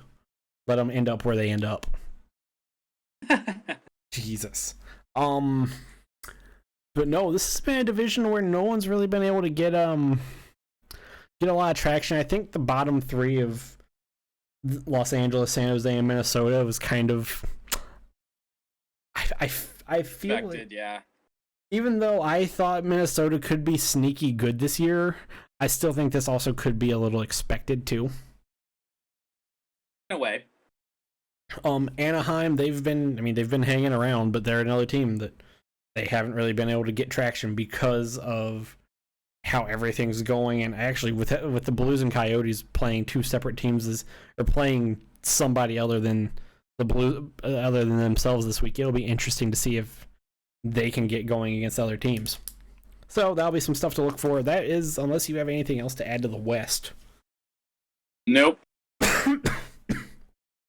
Perfect. That is our NHL recap. Like I said, I feel like we'd have a lot more to talk about. I feel like things would be a lot more interesting, or even less interesting, if it wasn't for some of the COVID issues. Yeah, but definitely. I think there'd be a lot more talk. Like, it's just, I hope when we come back next month, in month 2, things will be a bit more. I don't really want to say competitive, because if you look at the standings, I mean, first off, if you look at the Central is the group of death right now. Oh yeah. If you look at Tampa, and the Tampa Bay Lightning are demolishing everybody they play other than the Fighting Sergei Bobrovskys. Yeah, don't remind me. Like, they are beating, like, outside of the Florida Panthers, Tampa's just steamrolling everyone, and they're in third right now. Yes. Like, the poor Nashville Predators probably don't want to play the Tampa Bay Lightning ever again, and they still have to play them 4 more times. Nashville Predators have given up 25 goals to the Lightning in 4 games. Fuck. Oh my. And, like, they don't want to, like, the Central is the group of death. Like, I feel like everyone was right about that. The East is just weird because of COVID. And then so is the West. The West is kind of in a weird spot. I feel like the only division that was going as expected is the North. Yep. We the North. So it'll be interesting to watch. It'll definitely be interesting as we get further into the season how a lot of this stuff is going to flesh out and affect the playoffs. With that being said, though, we get to everybody's new favorite segment, or at least my new favorite segment, the backdoor cover. Since I don't have any actual feedback as to whether or not that worked, that did. It is time for backdoor cover for me to remind how I will real quick take a second to remind everyone how the backdoor cover works. Backdoor cover is the segment on the podcast where we talk about sports gambling. First off, I want to say one disclaimer. If sports gambling is not legal in your area, do not partake. Breaking the laws is not cool, kids. Secondly, here on Backdoor Cover, we take 3 good bets and 1 virtual lock and present them to you and explain to you why they are good bets. These are not 100%ers. We believe Jordan and I believe they are good bets, but we are not professional gamblers. Do not take our advice 100% to heart and go put your entire life savings on these bets. These are not guaranteed, because in the world of sports betting and in the world of sports in general, goofy things happen. That they do. And Jordan, do you have the National Gambling Hotline number, help hotline number ready? I do. I was going to save it to the end, but of course, the problem gambling helpline, if you do have a problem with gambling, is 1-800-522-4700. Bingo. With that being said, let's get to backdoor cover this week. Quick recap: we do keep track of our virtual locks. Last week we were both wrong. I had my That's virtual. why they're virtual locks, right? My virtual lock was the Toronto Maple Leafs beating the Ottawa Senators and the Chicago Blackhawks beating the Detroit Red Wings. I was half right on that. The team that was wrong was the team that I thought was 100% sure, guaranteed to win. The Toronto Maple Leafs, I was not at all worried about them losing to Ottawa, and they lost. Yes. And Jordan picked the New Orleans Pelicans to beat Detroit, and Detroit somehow won. The Detroit Pistons won. Yeah, my theory quite work on that. The Pistons have gotten really hot lately. Well, up until tonight, they were looking really good tonight as well, and then they blew it against the Chicago Bulls. But yeah, Pistons are such a curious team. So I don't know how often they're going to be featured on this segment much anymore, because they're just so hard to guess with what's going to happen with them. Yep. Alrighty, so I will start us off for the week with our good bets. I will start us off with in my opinion, a rather softball. This will be from tomorrow night in the world of college basketball. And I want to preface this: I am not picking this team to win because I am a fan of this team. No. My first good bet of the week is the Ohio State Buckeyes to beat Penn State, the Penn State Nittany Lions. The Ohio State Buckeyes are the number 4 ranked team. I think I just broke my pen. I did. Oops, I'll have to get a new one later. The Ohio State, the number 4. I have a University of Michigan one you can borrow. No thanks. The number 4 Ohio State Buckeyes are a 5.5 point favorite. Do not pick the spread here. Just go straight money line. Yes, you won't make a lot of money, but that's beside the point. And it is for a good reason that the Buckeyes are a favorite over Penn State. Penn State is 7-10 overall with a 4-9 record in Big Ten play. They're just not. Penn State's not good. Ohio State is 17-4 and has only lost one Big Ten game. Ohio State is look for Ohio State to play well ahead of their meeting with Michigan on Sunday. There are some people who are saying this could be a trap game in regards to that game against Michigan on Sunday. There are some people saying this could be a trap game. I do not believe that, because for it to be a trap game, Penn State would have to be sneaky good. Penn State's not sneaky good. Penn State's just not great at basketball this year. I was actually going to bring that up because I had saw many people saying that as well, and ask you if you thought that it could be. I'm not entirely certain. Again, like if you want to say that a team's got a trap game, you have to look at the opponent and say that they have shown the ability to be good, and they can be good at times. Penn State hasn't shown that, so it's not a trap game for me either. But you know, and if you look at the teams Penn State's beaten, think so. Look at the teams Penn State's beaten. They haven't.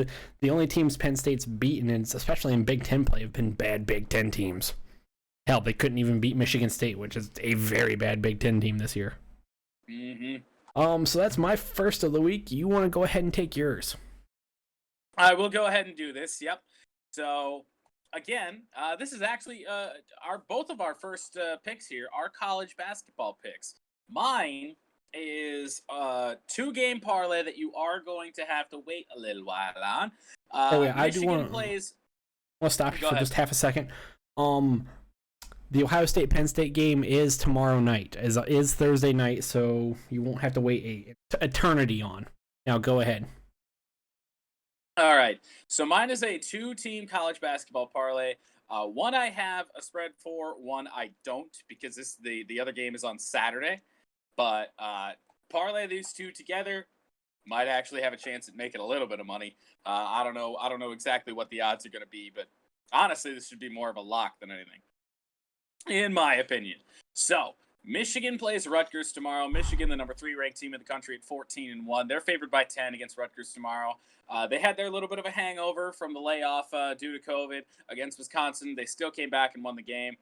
Rutgers is not terrible. They are 12-7, but Michigan's miles and miles better, so they will win. And then the other team in that parlay is going to be Indiana on Saturday against the Michigan State Spartans. Just don't trust Michigan State. Teams with very similar records, playing very, very similarly right now, and I don't think Michigan State gets it done.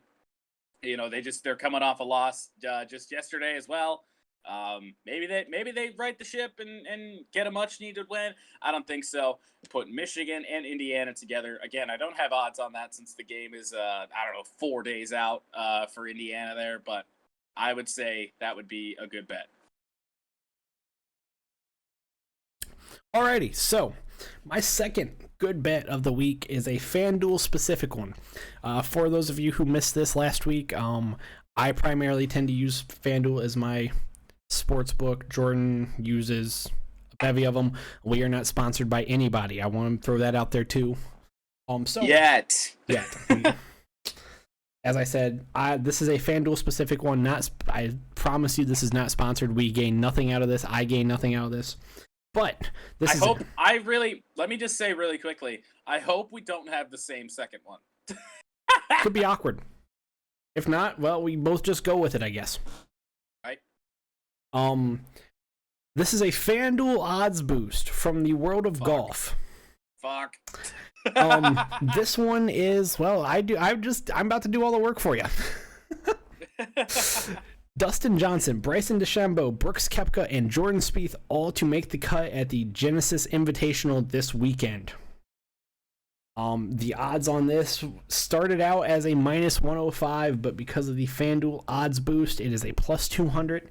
This is a good bet. This is honestly, while it's not entirely a lock, not putting at least a little bit of money on this is probably not smart because, well,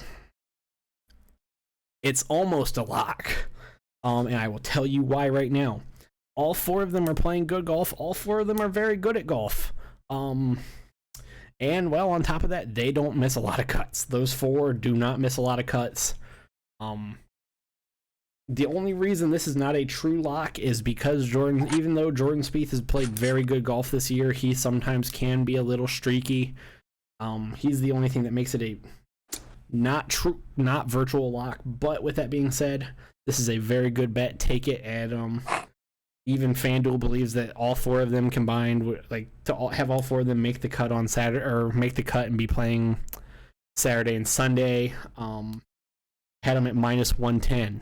So they were all four favored, all four of them together were favored to make the cut, and then you odds boost it to a plus 200 so you can actually make some money off of it.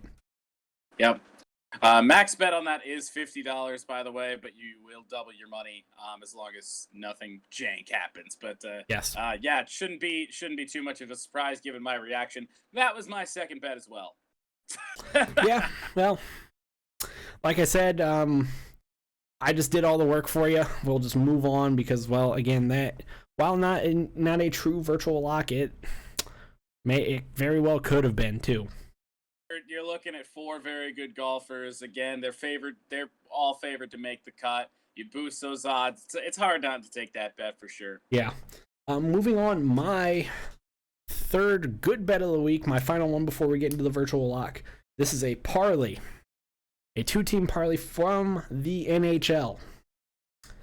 The Tampa Bay Lightning to beat the Dallas Stars and the Florida Panthers to beat the Detroit Red Wings. These two games will be happening Saturday. This stays a good bet as long as the Dallas Stars are able. This bet stays on the table as long as the Dallas Stars are able to play. The Dallas Stars and Tampa Bay Lightning are able to play. I did this before all of the things with Dallas's games getting canceled because of lack of power.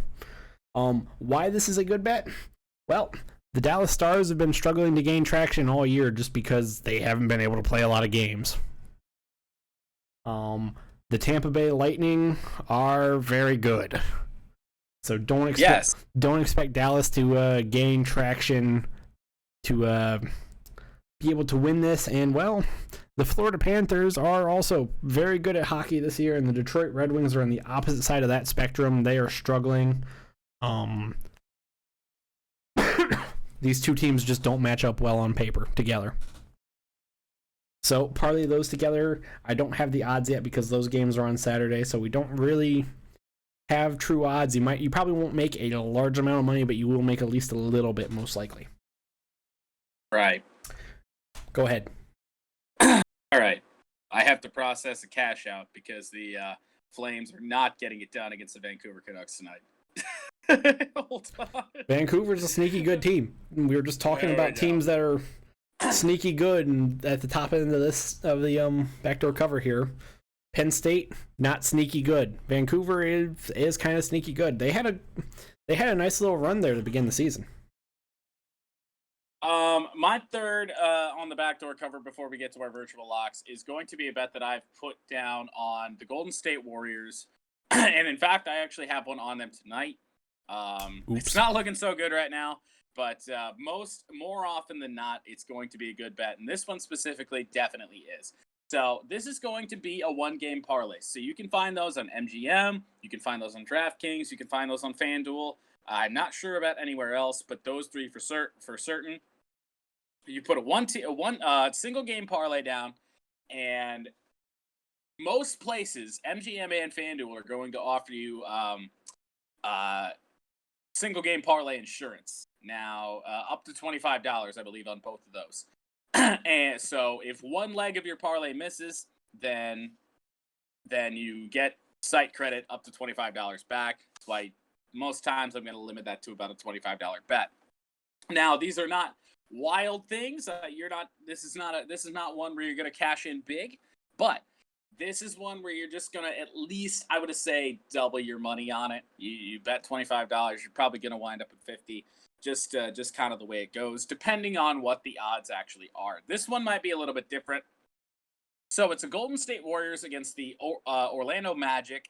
And the single game parlays that I'm doing is most of the time the minimum that you can do Steph Curry for points in a game is going to be 20.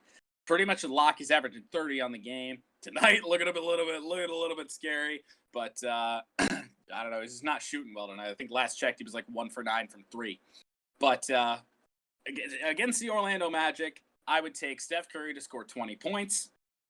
Steph Curry to score 3 plus 4 3-pointers.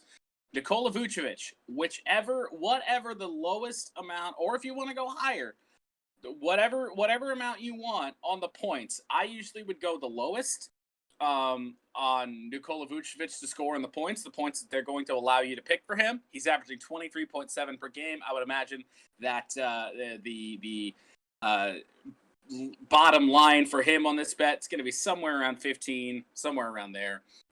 Fairly safe there. And then the Golden State Warriors to win the game. So Curry to score 20, have three-pointers, and Nikola Vucevic to score, I'm just going to guess, 15 points, and the Golden State Warriors to win. No idea what the odds are going to be. Single game parlays don't actually, exist on these apps until the actual day of the game. But I would say you're probably going to be looking at maybe plus 100, plus 200 odds. That's usually the way that those single game parlays go. I would say that's a pretty decent bet. It's pretty much been easy money for me. This is the first one tonight where I think that I'm going to miss on it, and it's just because the Warriors are having an off night, which happens. So, but I want to say they're going to have an off night against the Orlando Magic. Not to scare anyone away from that bet that you just said. I just want to go on Steph Curry's stats tonight. 3 of 11 and 1 of 9 from 3 in 18 minutes of game time. Yeah, he's struggling tonight. But the Warriors as a whole. He's struggling tonight, but let's see. They're down 15 at halftime. So that's not looking good. But again, the parlay insurance is what makes that a good bet most nights. Yeah. Like especially against a team like the Orlando Magic, you're looking at the Warriors more than likely beating the Magic. You're looking at Steph. I mean, more often than not, even tonight, he's having a bad night. He's probably still going to score 20.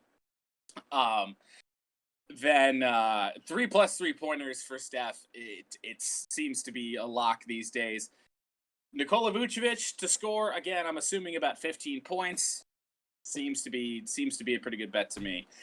Even though again, it's not gone well tonight. Steph only has 7 at halftime, and the Warriors are down 15. But they do have the firepower to get back in this game. Yes. So I'm not I would not be cashing that one out if I was able to cash it out. Alrighty, and now time for virtual locks. Mine is another NHL parlay. This one will be taking place tomorrow night, so whenever y'all wake up in the morning, you'll be able to put your money in on this game.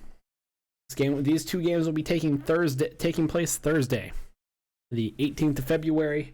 The St. Louis Blues to beat the San Jose Sharks, and the Washington Capitals to beat the Buffalo Sabres.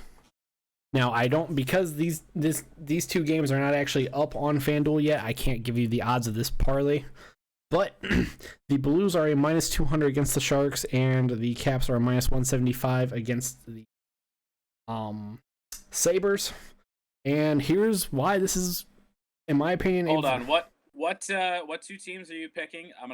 MGM should have the odds up. So Blues and Blues and Capitals. Right. All right, hold up. Say. Continue, but I'll find the odds for you.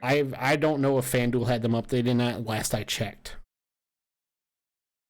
Oh, they do now. So let's see. Well, if you got it, then. Yeah. So I was gonna say because mine's a 3-team NHL parlay for tomorrow, and the Blues were one of them. So to be parlay these two together, you will be at a plus 128. So you're not, again, a common feature of my bets this week. You're not going to be making large money. You will not right. Hard to do. Yeah. You'll not be making. All dependent on what you're gonna put on it. Yeah, you're not unless you bet large. You're not going to be making large amount of money this week. Now, why this is a good bet? The St. Louis Blues are looking to rebound after a 7-game series against the Arizona Coyotes that, for the most part, didn't go their way. They lost 4 out of the 7. And yes. The Sharks are, as we said, they're not good.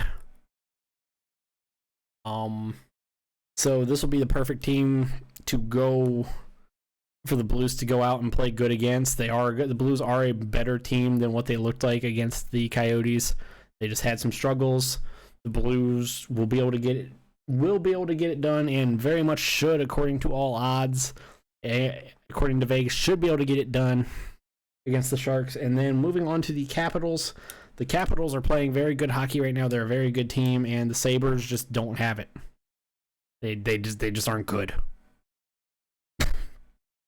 We said it in the NHL recap. I could keep going on about how the Sabres are bad and why the Capitals will beat the Sabres, but I just don't feel like it's necessary to keep beating a dead horse. So again, my virtual lock for the week is the St. Louis Blues to beat the San Jose Sharks and the Washington Capitals to beat the Buffalo Sabres. Jordan, that is my virtual lock. What is yours?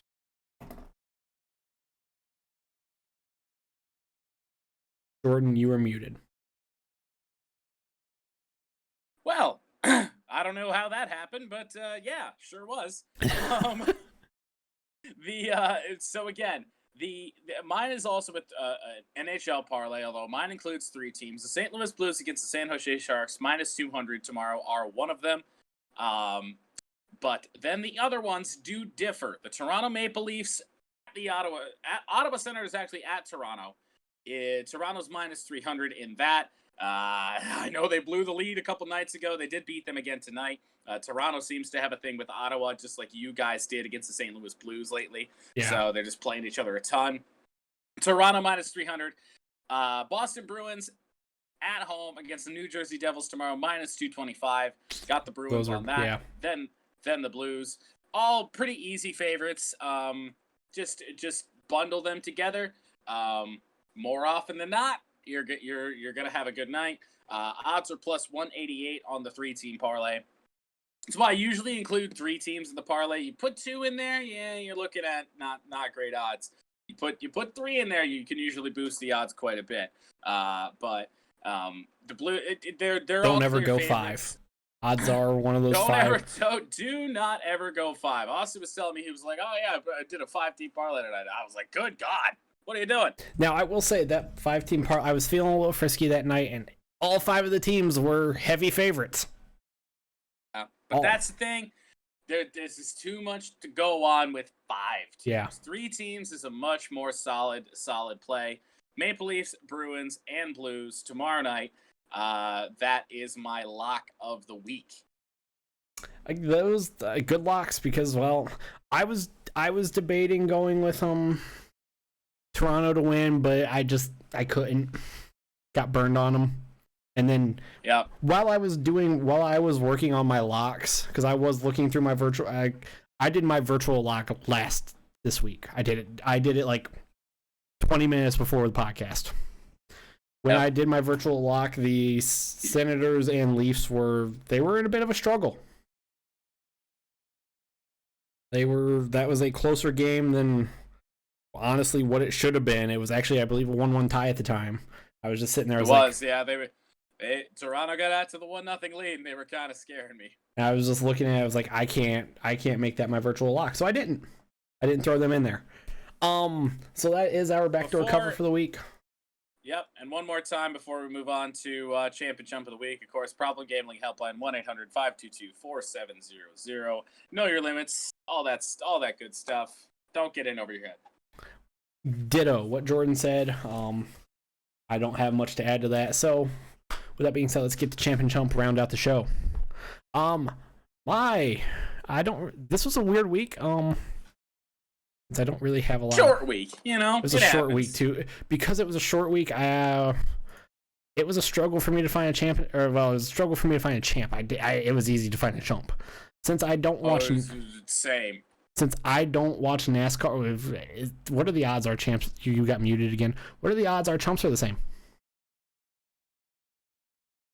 You got muted. That time I muted myself on purpose.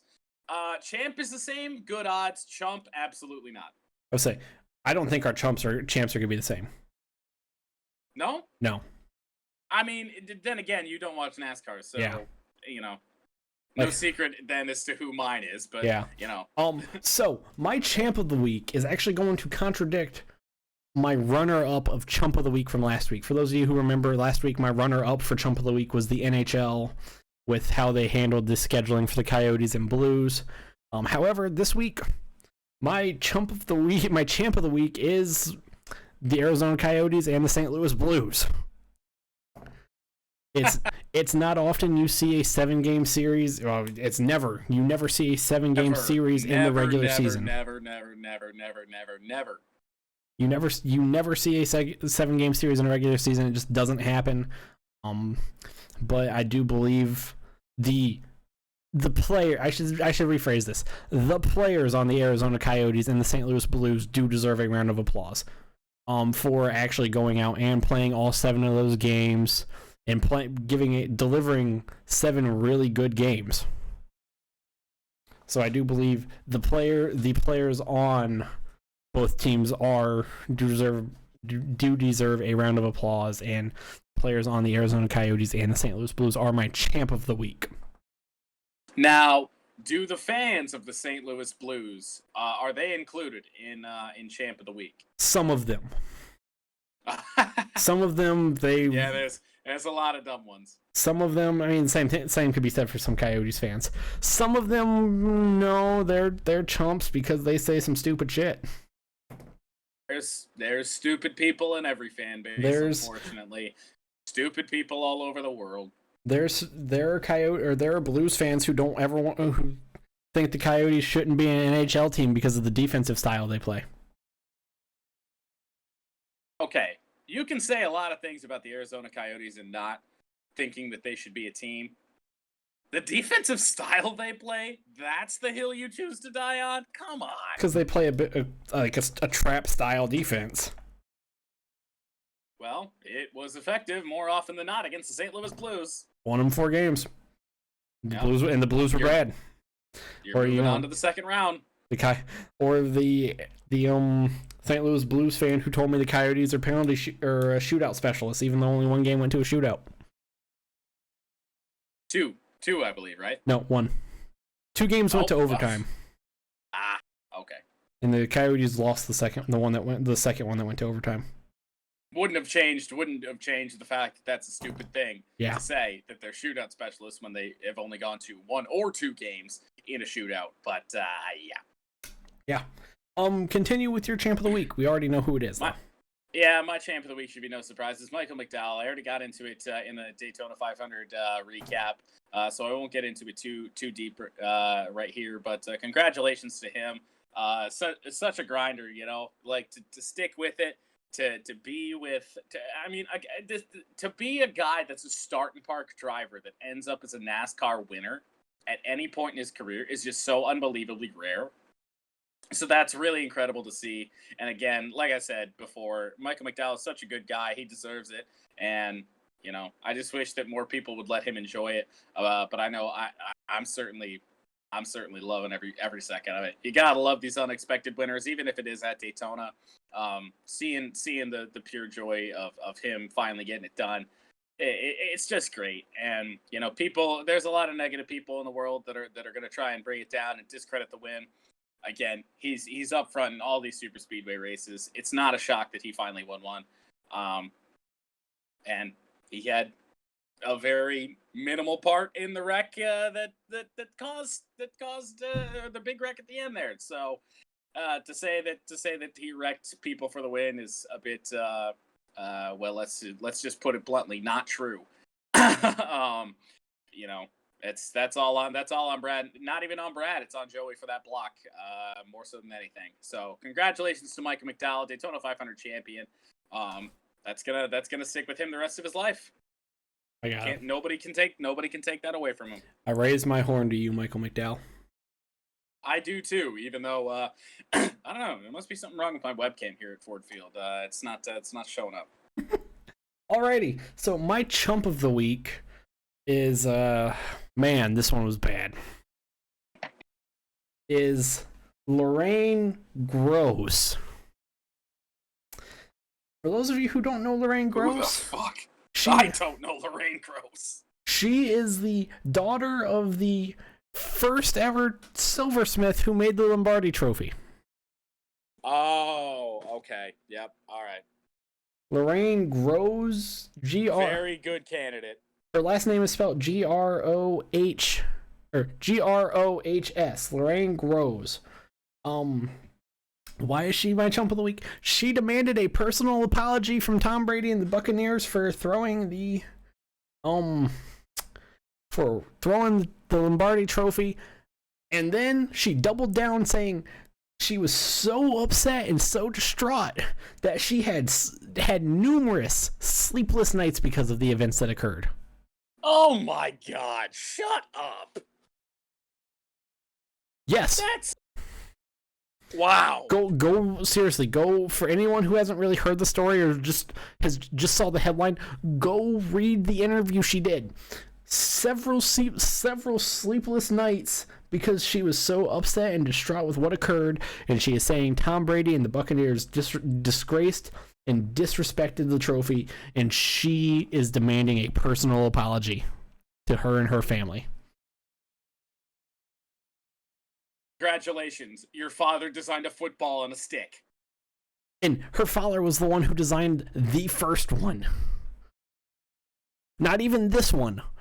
The first one. I mean, it's the same. The trophy design is the same. But her father made the very first one. Her father had nothing to do with this one. And I'm nothing against her father.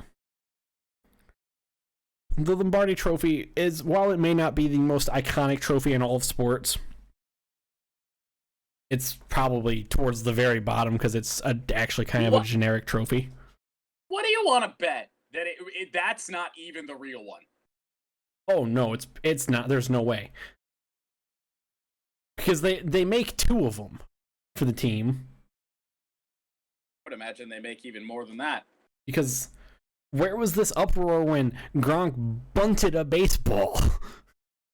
I was going to bring that up. Yeah, he dented the Lombardi Trophy. Yeah. Using it as a baseball bat at Fenway Park. Yeah, where was the uproar about that? Why was there no uproar then? It's just that Lorraine Gross was so distraught and upset over what occurred in Tampa on the boat parade of Tom Brady tossing not even throwing, he underhand tossed it like a grandma shooting a basketball from one boat to the other.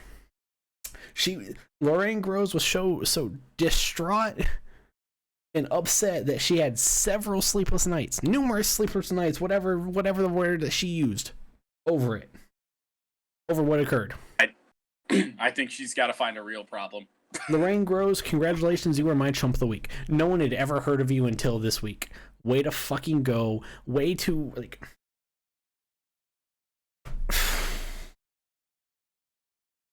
Again, as I said, the Lombardi Trophy is like, it's generic. Let's call it what it is. It's not even like, if you look at the list of all of the trophies in the world of sports, the Lombardi Trophy is extremely generic, and in terms of iconic, it's at the bottom. I would put it third, of course, behind the Stanley Cup and behind the Commissioner's Trophy for MLB. The Larry O'Brien Trophy for the NBA. I mean, the Larry O'Brien Trophy is also generic, but like, if you're looking, it's very generic, but I put it behind the Lombardi Trophy. If you look at terms of just America, yes, like the Lombardi Trophy is third, but like all of sports, it's just like the Premier League's trophy is still at least a little more better. That's a cup with some banners on it. And it's still better than the Lombardi Trophy, because at least the cup with banners on it has something. There is some form of like relevant touch to the team. Right. Like the Premier League at least puts effort, and it doesn't just say, "Oh, here's the Lombardi Trophy." Like, congratulations, Lorraine Groves. You put yourself in the news for all of the wrong reasons. You put your family name in the news for all of the wrong reasons. Congratulations. Nice over a fucking trophy. I can't believe it. My chump of the week. Wow. Honestly, hard to follow that one up, isn't it? I don't know where to go for my chump of the week, because this certain thing could have two different directions to go to. Now, I don't know when this video started. I don't know when it was recorded. I highly doubt it's recent. I'm not entirely certain. But I've never seen it until today. So, I wake up today, log into Twitter. What do I see? Barstool Blue retweeting Barstool OSU's video of somebody who found their way to the midfield logo of Michigan Stadium and pissed on the M. Have you seen this video before? I have.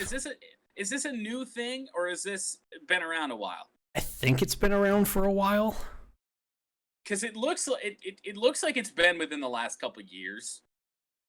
Like, it's not because like I believe new. Because I believe it's the new turf at Michigan Stadium, so it's only a couple years old at the very most. Like, regardless, not the point.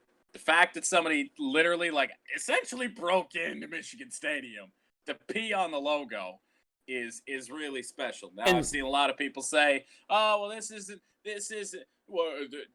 disrespectful," but Devin Bush, cleating up the Spartans logo at midfield isn't. I'm like, okay, forget that.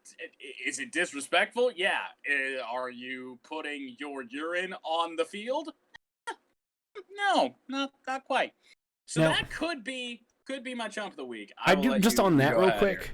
I do want to say, I honestly don't like. I saw that video. Like, I saw that video not even like related to any form of Ohio State sports media. The first time I saw it.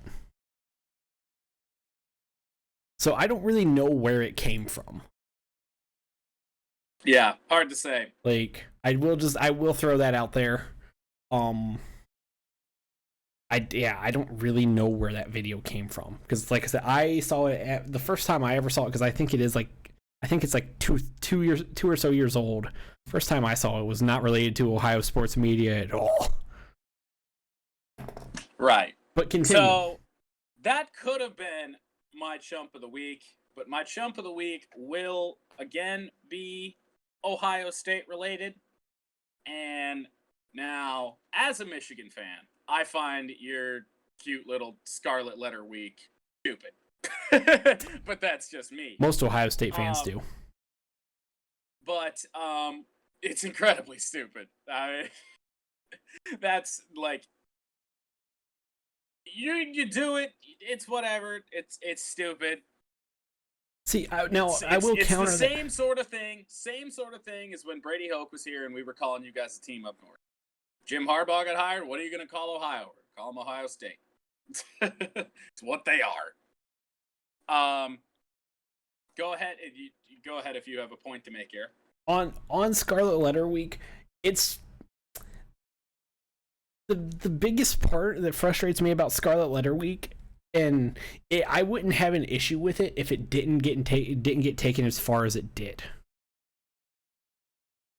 Like, if it just stayed in reference to, like, just the Michigan Wolverines or just Michigan, it would be fine. But, like, when Scarlet Letter Week comes up, whether it be Ohio State in terms of football or hockey or basketball or whatever sport, baseball, archery, whatever, anytime it comes up, everybody takes it so goddamn far. Like, well, every letter, like, it could be like the word like home or me, as in I am talking about me, and they still put the little X in front, the red X, and they just take it too stupid, too far. My chump of the week is the Ohio State fans that attempt to participate in Scarlet Letter Week, but don't block out all the M's. As they should be. Something out. As they should be. So, in response to the video with the dude pissing on the Michigan Block M at the center of Michigan Stadium, somebody made a tweet, blah, blah, blah, football, blah. You're not telling anybody anything that they don't know. Yes, Michigan's been terrible at football, especially against Ohio State for the last, 20 years at this point. You're not telling anybody anything that they don't know. Yeah. But when this is in reference to a basketball game, bringing up football first off is a bit irrelevant. It's irrelevant because Ohio State... Because you look at who's had the better basketball program in that time frame, guess what? It's Michigan. I'll fix my pen here because parts of my pen just shot all over my desk. So, people want to bring up football, that's fine. It's got nothing to do with that. I mean, let's be honest. Michigan's a basketball school these days. But, so he did that, right? And he's blocking out all the M's in his tweet and whatnot until he got to the word more. There was an M there.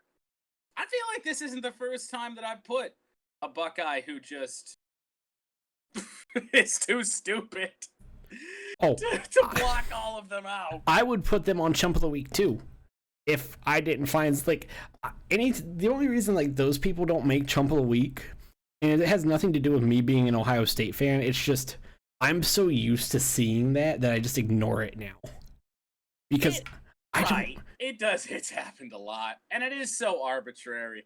But at the same time, a fucking letter M just doesn't exist.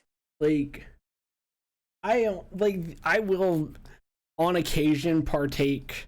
Like, the furthest I take Scarlet Letter Week is in my Twitter bio. That's it. Because I think I have one M in there. And I'll just do that just to be like, fuck it, why not? But people take Scarlet Letter Week and like they take it so far. And it's just like, guys, why? And I know why. Part of it, like, 4 years ago, Governor Mike DeWine signed something into effect about it. He did it as a joke. Because he even had a red X over the M in Michael DeWine. And I remember you guys, I believe there were believe there were like road signs that had like the letter M in them. Oh yeah, no, that happens. They went and put a red X over that happens. M. Dear God. That, like, Mike DeWine did it solely as a joke because obviously since he had a giant red X over the M in his name, it's not a legal legislation. But there are some Ohio State fans who take that like as, oh, anytime it comes up, they have to now. It's like, no, you don't. It's one final point on this before we move into to one for the road is that, you know, we got the video, somebody taking a piss. It's midfield at Michigan Stadium. Yet these are the same Ohio State fans that bitched when Baker Mayfield planted a flag.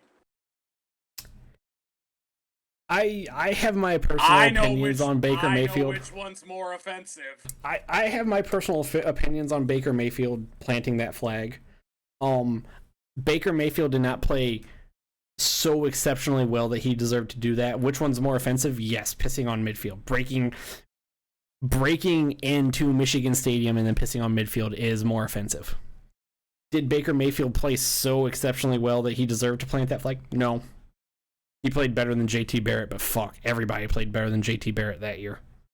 It wouldn't have mattered if it was Baker. I feel like it probably would have had the same outrage. Now that's a good point there. He didn't play all that well, but I mean, the fact that they still beat you, it wouldn't have mattered who it was.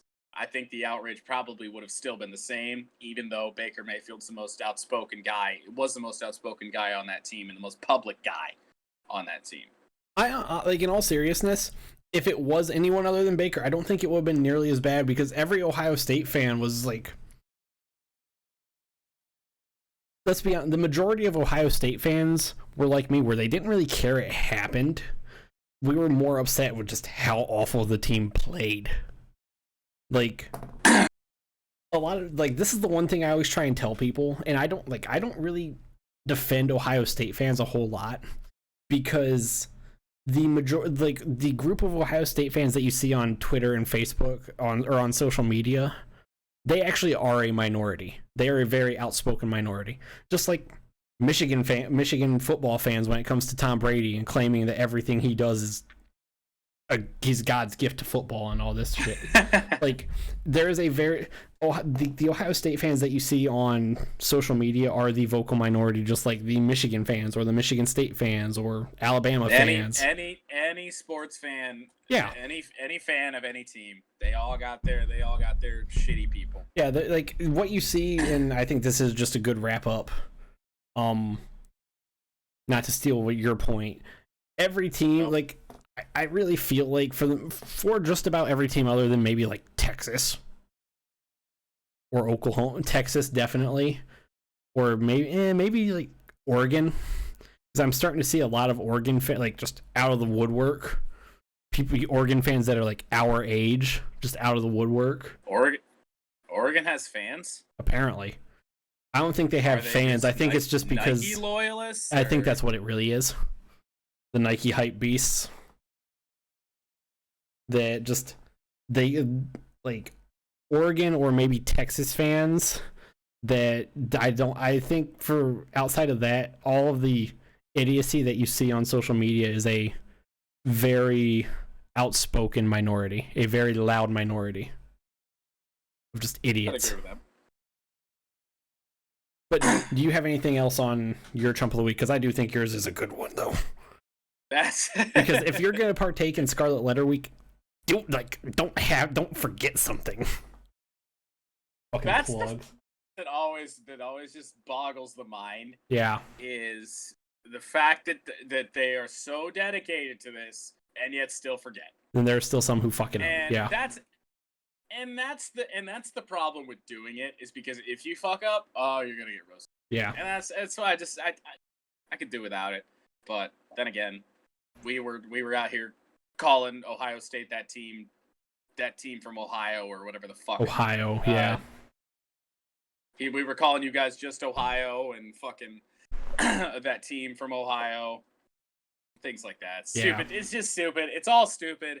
Just fucking the team's got a name. Yeah. I mean, it's the stupidest like way of trying to disrespect a team is just literally getting their name wrong. Because does any of it personally offend me? No, I don't give a shit. But at the end of the day, like, it's still so stupid. And if you're at least gonna do it right. Yeah. Alrighty, our one for the road. We'll wrap up the show here.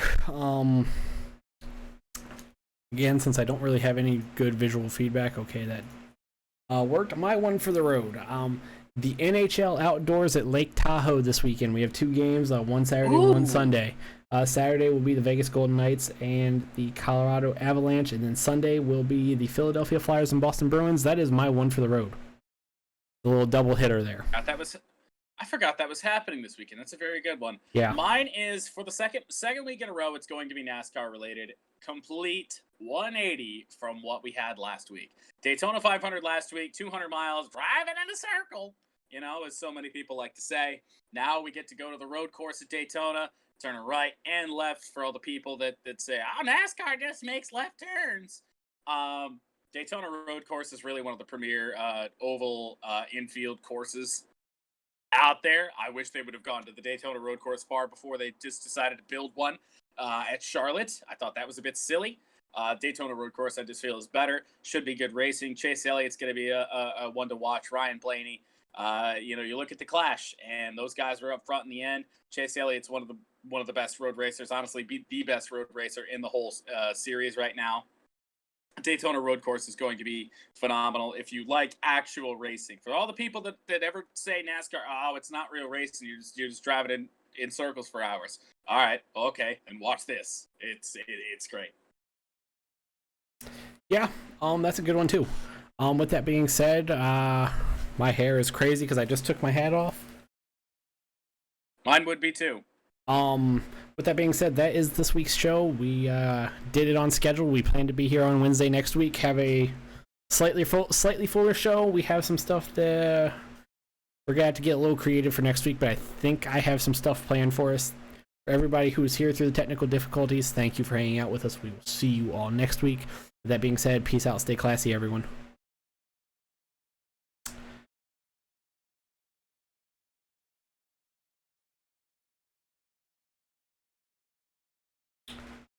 Alrighty. Alrighty. Probably hit stop recording.